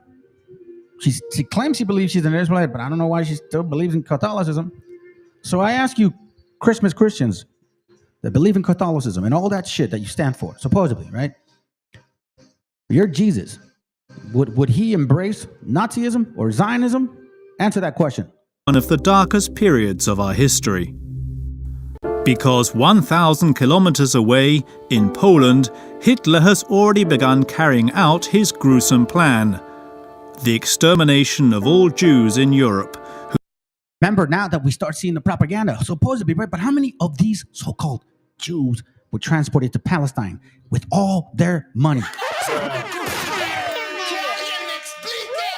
Right? So let's remember, don't be fooled, fam. Stick to the script. Follow. Remember, I told you, don't left, right yourselves, right? Just like a very thin road right there. Now, you hear people like, I hear you, bro, but you keep going. Whom he would gas to death in concentration camps. Wait, the way that they would use those cytoclean, right? They did that to us first. They were fumigating us in 1917. Who created that shit? These Khazars right here. Self-proclaimed Jews. And all of a sudden, right, they're the ones suffering. The world is a stage, family. The world is officially a stage. All carried out in top secret. And yet the Pope is well aware, as he is one of the most well-informed men on the planet. The world awaits any kind of grand gesture or speech condemning these atrocities. Sa seule arme, c'est la parole. La seule façon pour un pape de peser sur les événements, c'est de parler. But the Pope remains silent. Surely, in principle, Nazism and Catholicism are fundamentally opposed. C'est deux planètes complètement différentes. Si vous lisez Mein Kampf, vous comprenez qu'il y a quand même peu de points communs avec l'Évangile. Excluding their points in common with Hitler, the Catholic Church will find that. See, there you go. See what I'm saying, family? I have concepts of a plan. That's Christmas Christians for you right there. Christmas Christians for you right there. It's all a game to them. They know exactly who they are, family, and they know exactly who you are. And they can never take that from you. But you can give it to them if you like. Keep continuing to go to their religions and churches and damn camps and shit, and keep putting on those purple shirts and thinking you're some fucking tough guy sitting on the corner telling a white man how bad he is, but yet you looking at people right next to you, and they also help them as well. They enslaved their ass too. We've taught this before. Who brought smallpox to the Americas? It wasn't the white man. They brought French pox. Who brought smallpox? Oh no. Are you going to teach in a camp? And now that's not an argument. Now you can't just blame the white man, can you? We saw from their own book that it was Saracens, Egyptians, Arabics, white, Jews, Moors, North Africans, people that have positions higher than yours. You barely started learning how to fucking read.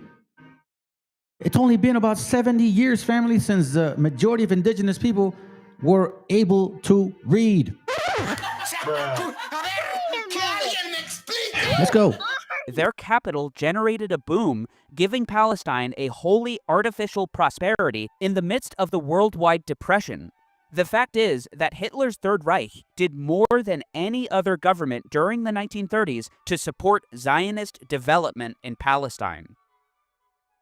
Indeed, Rupin was hostile to a boycott on Germany, not only through his central role. That's a great point, brother. If you use the first two initials of each word, Nazism, Zionism is not C. N-A-Z-I. Great point, bro. Who are you, man? Well, we know who you guys are, but you know what I'm saying? Hey, I asked you white people, bro, that you guys don't claim to be these people, right? Who are you according to the Bible, white man, white woman? Who are you according to the Bible? Since you say you're so fucking smart, like, oh, hey, we got 100, you got 3,000 IQ level. I've been tested with that shit, and I scored it pretty high, 129. I don't know about you guys, but I didn't really think it was a big deal. But again, it's not about intellect. Is it? Is it? You're not very smart people. You just regurgitate a lot of bullshit. History that has been provided to you to make you believe something, to make you feel good about how small you are. How small you are of a heathen. Since I'm almost finished, let me kind of end with some of these things here. Because this is important here. I think this is important here. 2 Ezra 6 and 7 said, Then answered I and said, What shall be the parting asunders of times? Or when shall be the end of the first and the beginning of that followeth? And he said unto me, From Abraham unto Isaac. Again, we've been seeing Abraham all day, from old Apocrypha and new. When Jacob and Esau were born of him, which, by the way, the New Testament clearly says that he chose Abraham even over this guy. Why would he not choose Abraham? I'm sorry, he chose Jacob over Esau in Romans 9. Why wouldn't he choose Jacob over all the other stupid-ass Gentiles? Come on, family, it's really stupid.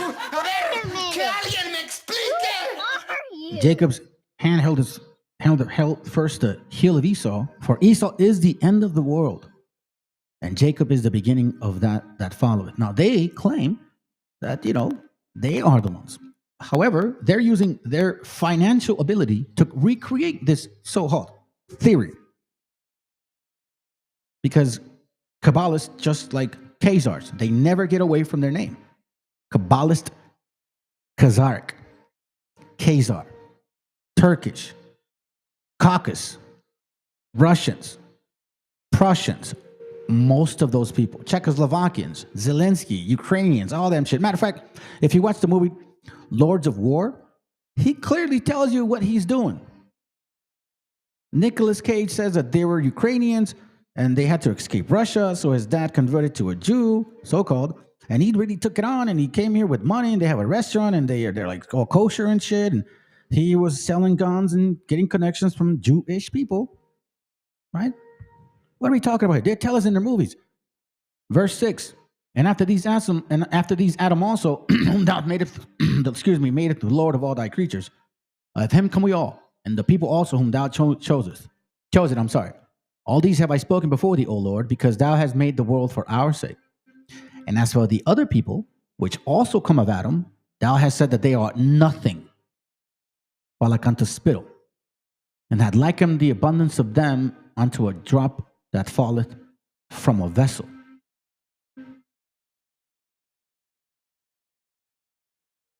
I know that's very difficult for y'all. I know you want to pin us to that particular type of deal. You want to claim that we are that, right? That we don't mean nothing. That's why our indigenous spirit was resting for some time. We're asleep, just like the scriptures talk about, right? In Isaiah, the bodies, the valley of the dead bodies, right? They want to keep you there because they know exactly what this means. Isaiah 40:15, behold, the nations are as a drop of a bucket and are counted as small dust of the balance. Behold, he taketh up the isles as a very little thing. Meaning Chittim? You mean the Romans? You mean Edom? Yes.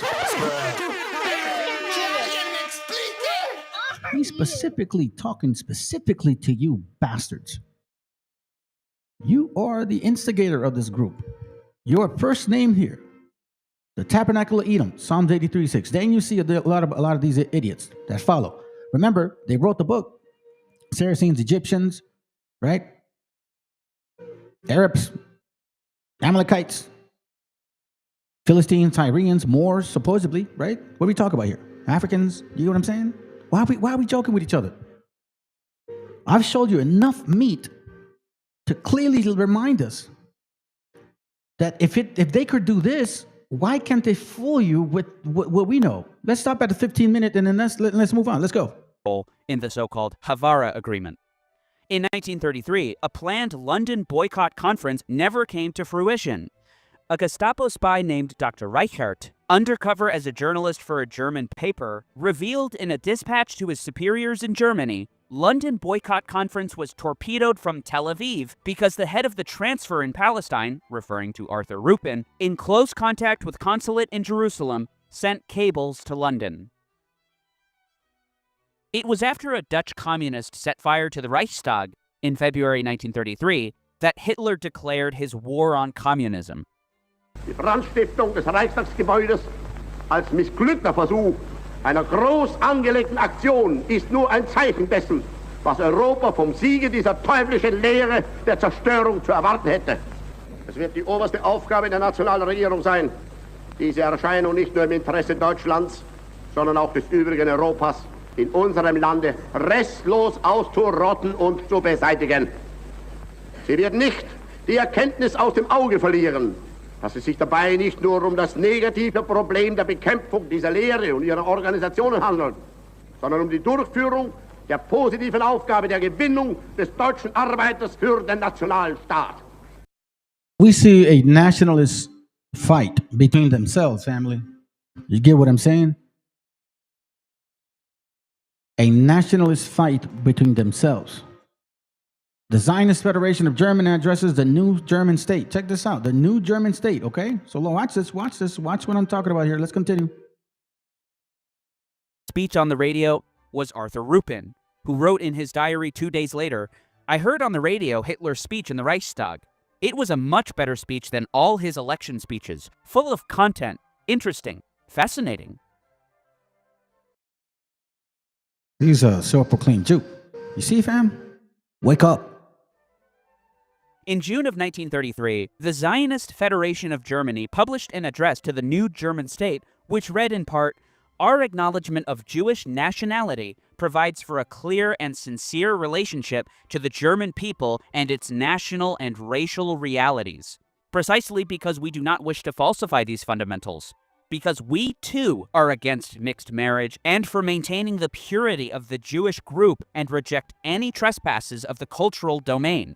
We, having been brought up in the German language and German culture, can show an interest in the works and values of German culture with admiration and internal sympathy." See that, family? So you see that after that, then they declared war. It was supported by Catholicism. You think all these other nations didn't know what was going on? They had to create, like Biden said, we had to create an Israel. We need to be over there because, you know what I'm saying? The oil, the money, man, shit. You know what I'm saying? The drugs, the opium. Yeah, you know, we love that shit. America, or I should say white America. Edom, caucus, all you dumbasses. Let me remind you. You produce all the guns of the world, mostly. And then you demand all the drugs of the world. And then you blame another nation for the same problems that you created yourself.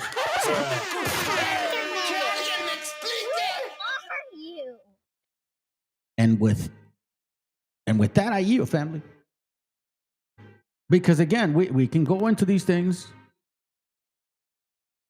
This is not a joke. This is your history. This is what matters. This is what needs to be said.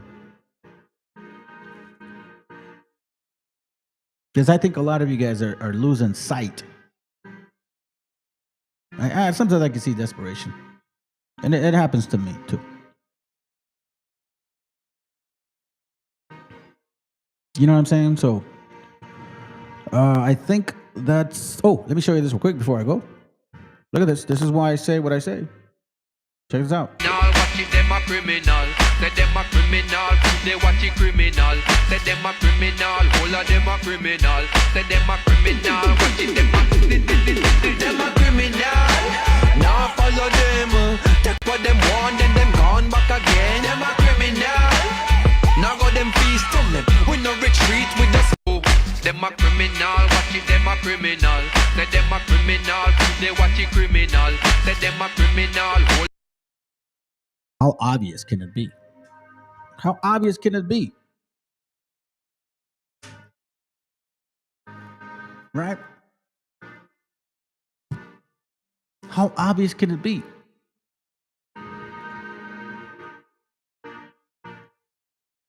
You know what? I don't like this woman because I know what she said, but because she did say something, I'll let her play it. Let's go. Last name Kaufman, and blanking on the first name, where he said it's Germany must perish. Yeah. Like they literally wanted to get rid of Anglo-Saxons. And so when you have that context and you're going, whoa, why was I never told about this book, which was published in America? He wrote a book about how they would have to just annihilate them, how they had to make them infertile, that they couldn't produce. And then you hear at the end of that war what was done to German-speaking civilians, and that should send a chill down your spine that you don't know it. That German-speaking civilians, right?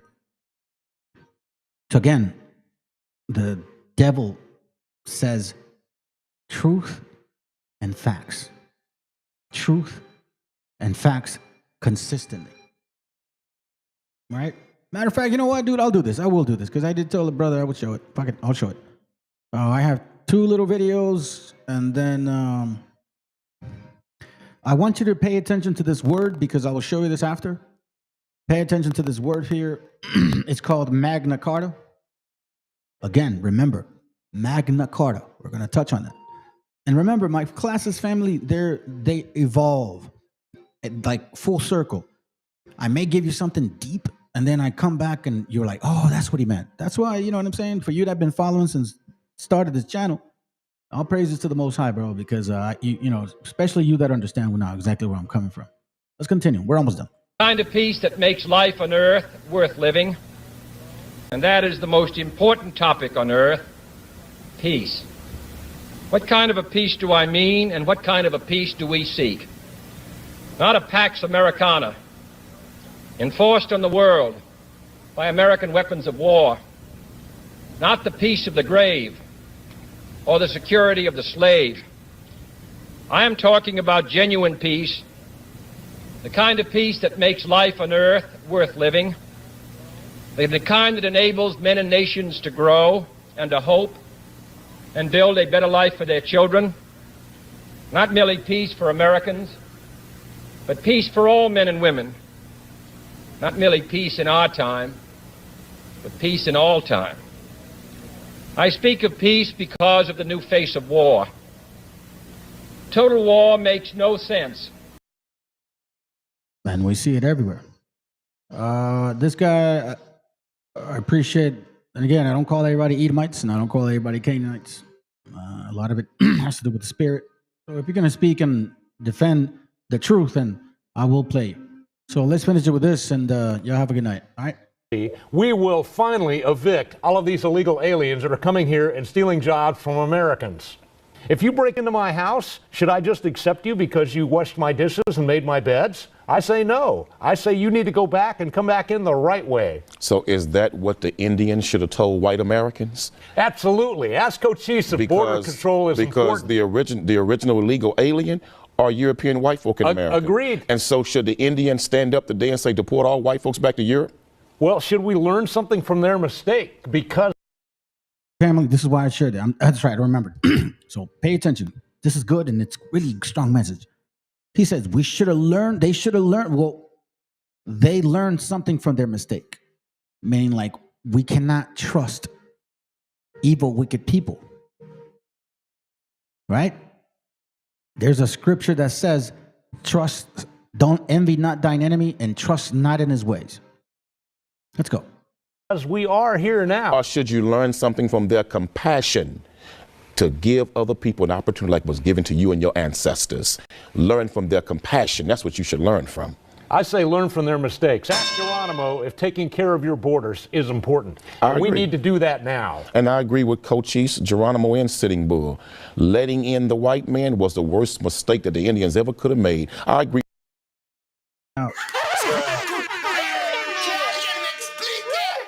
With you. That was one of the greatest mistakes. Even right there in South Africa, they got a similar problem. She was talking. Okay, if there's one AI site builder you need to meet, it's this dope tech from Wix. Shit about Mexicans, and he got pissed off. Governor Abbott's desk and has been signed by Governor Abbott.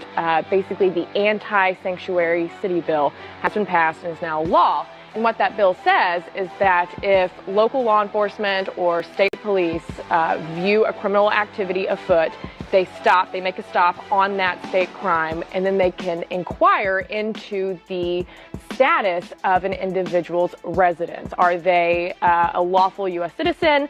Are they here with a green card? Are they a permanent resident alien? Or are they here illegally without documentation? And if they are here illegally without that documentation, then the feds can get involved and then they can take it from there. I think this is a fantastic law. It is time to start enforcing the laws that are on the books instead of the state and local officials legislating from their own little tiny offices. It's an awful law because it's nothing more than a legal way for law enforcement to racially profile Mexicans and Hispanics. This law was written into existence by Governor Abbott to specifically go after a said group of demographics here in the state of Texas.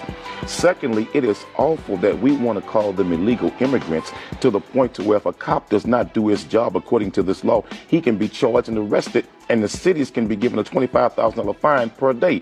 Well, we'll put a cop in jail for not asking about his immigrant status, but we won't put cops in jail for shooting and killing unarmed black people. That's not true, and that's Thirdly, way I think too far of a step. Murder is against the law. But it's not against the law when you kill black people and you're a cop. See, the problem in America and this state What about is, the Dallas case where that cop was just because charged there with was murder? video to show he was absolutely You can't lying. make these broad statements. It's just because simply not true. often there's video, ma'am, where we are killed by cops and nobody ever goes to jail.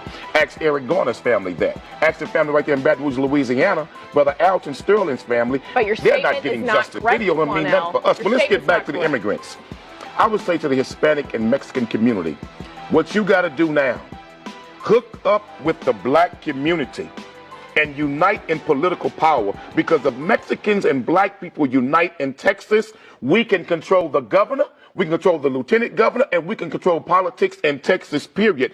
I'm saying to Latino brothers and sisters, don't fight them by yourself. If you hook up with black people and we unite, I'm telling you, we can run Texas and then pass laws to deal with those who hate us. You're advocating for criminal activity, Quanell. These people are not here lawfully. They need to do what our ancestors did, what many Mexicans. Wait, what the fuck did your ancestors do? Y'all sneaked in here, illegally took land. You are the first fucking illegal criminals in the entire world. I want to show this to you guys, and then we're done. We're done, family, after this. But check this out. This is how thorough it gets, and this is why I'm thorough with my work. You see this name called Idemia? So Idemia is a global leader in identity and security technology, operating in the United States nearly half a century. The reason I brought, and you reminded me, brother, I brought Idemia is because that is no different than I do Mia. I do Mia like that. Idemia. I do Mia. Why do they use this name? Isn't it interesting how they always try to tell you who they are, but you blind mofos don't want to get it? That name of that company, what it does is it basically tells you that they're tracking your ass. Hey, fast for real. Remember that guy? Hey, let me read that real quick. Let me read it. Ecclesiastes 9:13. Hold on. Ecclesiastes 9:13. All right, let me take it out right there. Ecclesiastes 9:13. It reads, where are you at? Let's see. Yeah, right? It says here, this wisdom have I seen under the sun. Sirach, my bad. Sirach 19:13. Okay, my bad. Sirach 19:13. It says, keep thee far from the man that had power to kill. So shalt thou not doubt the fear of death. And if thou come unto him, make no fault, lest he take it away, thy life presently. Meaning, like, don't give him reason to arrest you and shoot your ass. Stay within the cusp of things. Remember that thou goest in the midst of snares, and that thou walkest upon the battlements of the city. So you got to be mindful. Again, Idemia, okay, is a task force company that uses biometrics to determine who you are. Here goes, biometric self-enrollment app. You see this? Idemia. Idumia is running this show. So now, my brothers and sisters, hopefully you took notes. Hopefully you understand the snares, of crackers. And I mean the chips too. Hopefully you understand the names that they give us. Hopefully it all makes sense, man, because I think a lot of you guys may think that this is all made up bullshit. I mean, that's what I think. And I don't want to believe that. I don't want to believe that. I think that a lot of y'all just are afraid to pick up what is yours. I think that's what you guys are afraid of.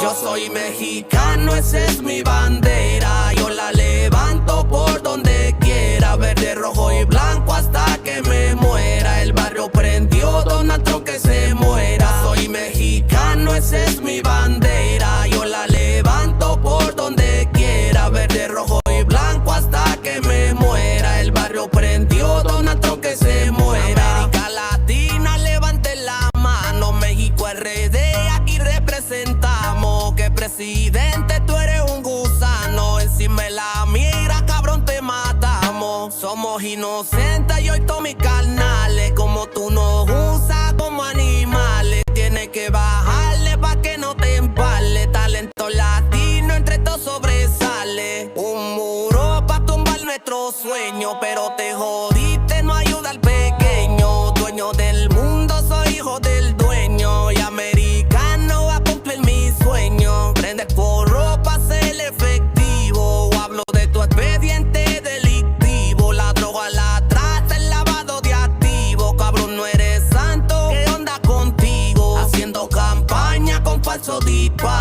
no te mataron, se me hace bien raro. Eres un corrupto, atento a mi declaro. Tú no te conformas, eres un avaro. Vamos a tu país, solo a trabajar. Hijo de puta, la puerta no quiere cerrar, pero no te vale, aquí vamos a triunfar. El sueño americano lo vamos a lograr. México en la vuelta, no tienen alerta. Cerrar la ventana, tumbamos la puerta. Quieren oprimirnos, vamos a la revuelta. El futuro es hoy, la mañana es incierta. Oye, Donald Trump, tú eres un cabrón. No quieres los negros, dices son calvos. Otro político más, tú eres del montón. Política sucia, tú eres un cabrón. Yo soy mexicano, esa es mi bandera. Yo la levanto por donde quiera. Verde, rojo y blanco hasta que me muera. El barrio prendió, Donald Trump que se muera. Soy mexicano, esa es mi bandera. Yo la levanto por donde quiera. Verde, rojo y blanco hasta que me muera. El barrio prendió, Donald Trump que se muera.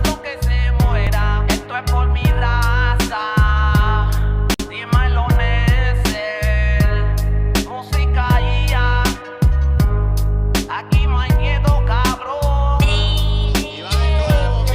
Mexicano bandido, todo el barrio prendido.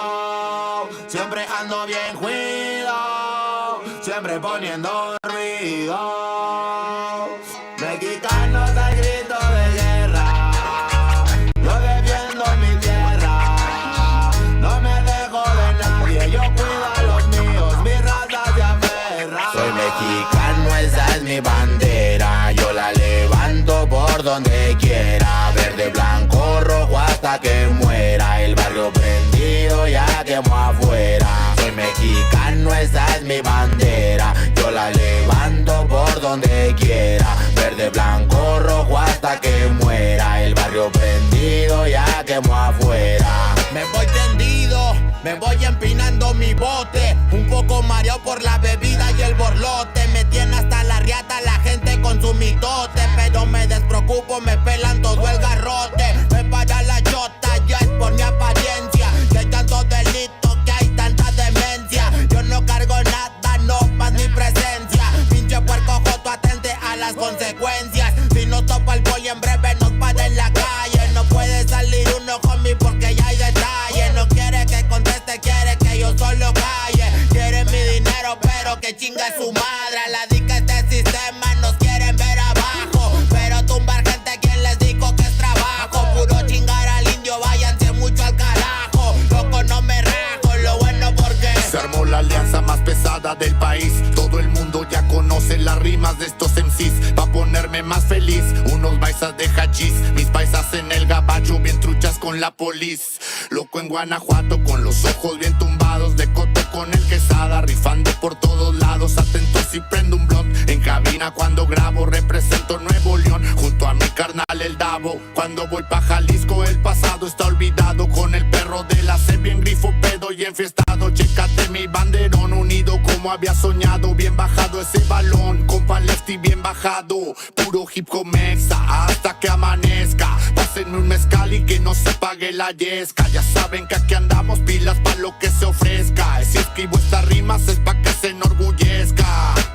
Verde marihuana, blanca cocaína, roja la sangre que escurre de una nueva herida. Yo salí de la ruina, nunca se me olvida. Con disciplina y respeto sigo en siempre la movida. Ando bien high, la vida es un freestyle. Disfruta lo que hay, vivo entre el bien y el mal, carnal. Crazy life todo el día, viendo live. Pinto tu barda con spray, lo que canto es real. Azules y rojas las sirenas que me persiguen. No suben pa' la virgen, salen todos cuando chifle. Mi barrio no lo pisen, que andamos todos grises. Maldito policía, no quiero que me revises.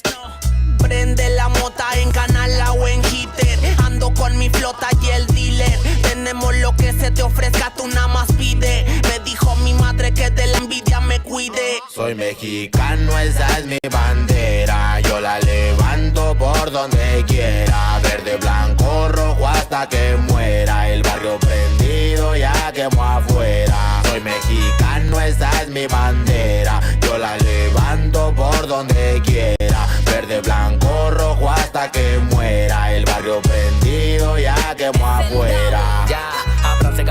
mexicano partiendo sin necesidad de palanca. Todos jugamos en la misma liga, yo soy titular, tú ves desde la banca. Disfruto cada cosa que me pasa, colaboro y mi carrera se levanta. El mismo cabrón que antes no tenía nada se la pasa viajando y dice que canta. Por eso me caga enfermarme de la garganta. Pero aguanta, traigo mata natural y humo de planta. 2, 3 cabrones dando lata y yo haciendo más plata. De esto la vida se trata y pa' que sepas no es barata. MC Davo los desbarata con cada escalón que sube. Yo tuve la suerte de hacerme fama en YouTube. Hay 2, 3 raperos de antaño que me bajé de su nube. Los mandé pa' su casa y de premio hasta les pagué el Uber. Si alguien me tira es porque sabe bien que domino el negocio y quiere de mi parte. No quiero darlas de grande, pero si me tiras la neta me toca humillarte. Soy capitán, llevo el estandarte. Somos muy pocos los que hacemos arte. Este flow si es de Marte, tú dale like y comparte. México lindo y bandido, diario a Diosito le pido que me cuide a la familia si un día el cora ya no late. Estoy bendecido porque me cuidan los míos. Orgullosamente me exatamos locos de remate. Jaque mate, no hable de volar si viene gateando.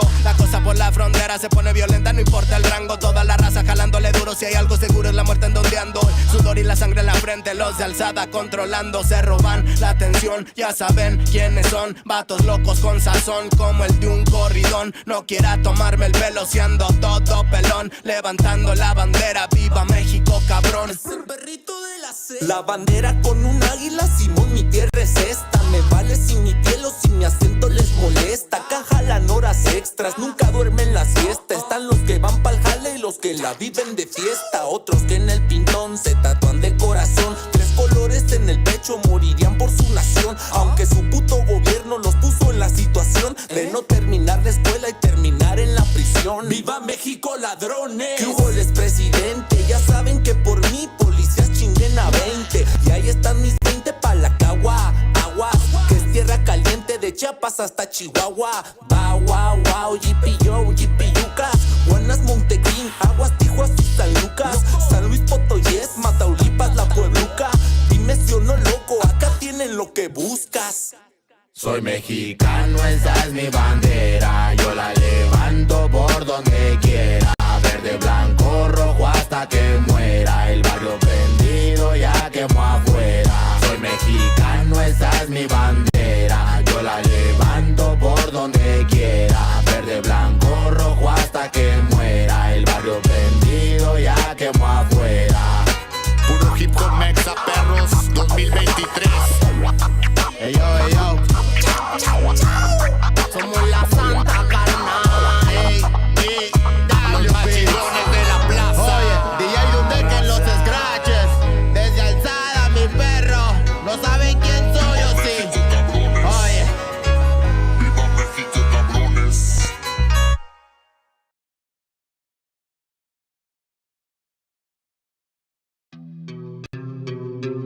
Yeah.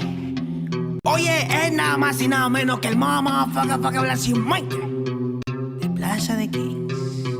Estos bebés son Big Papo, dude. No sean rebeldes, deje el rebel. Yo no me quede, yo me hospede junto a Belzebú. No me remete, plebe, no soy leve como tú. Si hay algo que no muere, eso es el hip hop Perú. Y para estos pericotes traje una chica perica. Atrás te voy a mostrar como 2 monstruos rap trafican. No trate ni trepe, solo trote, señorita. Treque, donde la sangre salpica. Se aplica, te explica, replica. ¿Pa' qué? Aplica, practica, suplica con fe. A mi perro grita, yo lo mataré, lo mataré. Tu madre llora y canta la bandeja, flow peregrina, chivolo propina, ina, hacen base, mejor coja vaselina, no imagina mi vida fuera de una esquina. Yo solo quiero más chavos pa' comprar más chilindrina. Gira, que somos puros animales rompiendo de todos los cristales. Repete señales que a ti no te sale. ¿Qué pasa, compadre? Somos naturales. Voy a llenar todas las editoriales. Rate de mi huevo pa' los tribunales. Tú eres un antianal, yo experto en artesanales. Yeah, se me afaga la cimaita, sopló. Hey, Terco 92 B09 está en la casa, barrio. Escucha bien. Así se hace, Yo. Tengo problemas de actitud y poca poca paciencia. Hablo si me da la gana, nadie me silencia. No quieren aceptar que pa' muchos soy influencia. La voz de los barrios que llega a tocar tu conciencia. Yo sé que muchos quieren llegar a ser tendencia y hacen lo que sea sin pensar en las consecuencias. Es la diferencia, yo mantengo mi esencia y ustedes por pegar han cambiado hasta de apariencia.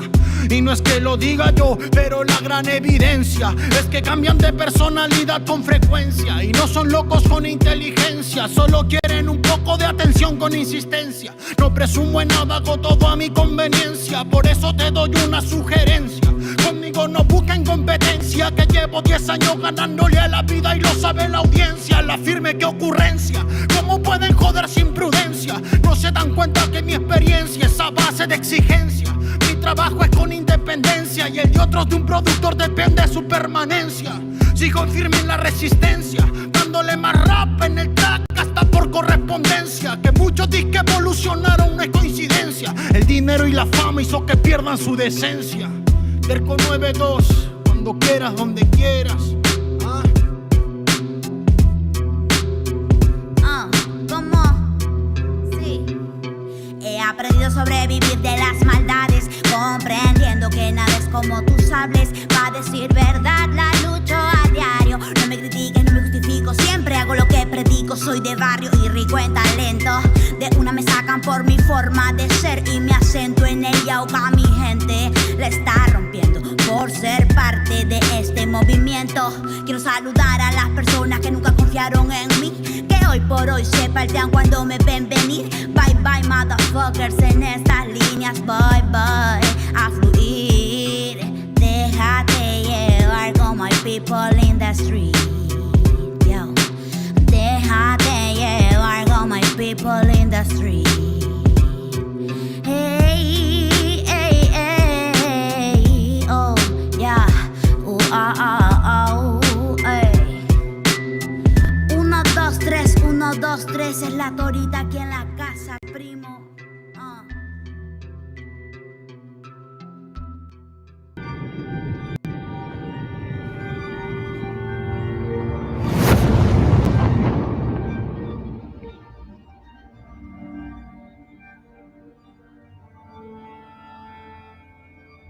Ical, hijo, abre los ojos.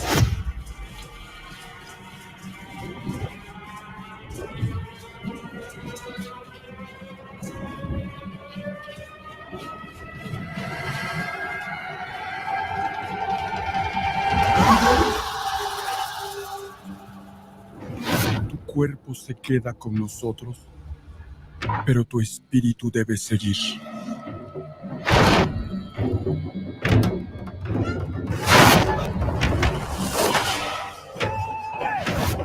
Busca la luz.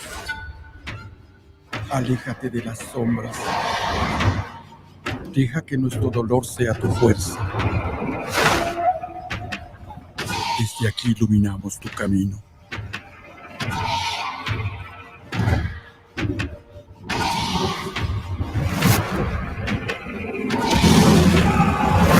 Lucha como nosotros ante esta pena tan grande. Yo soy tú. Tú eres yo.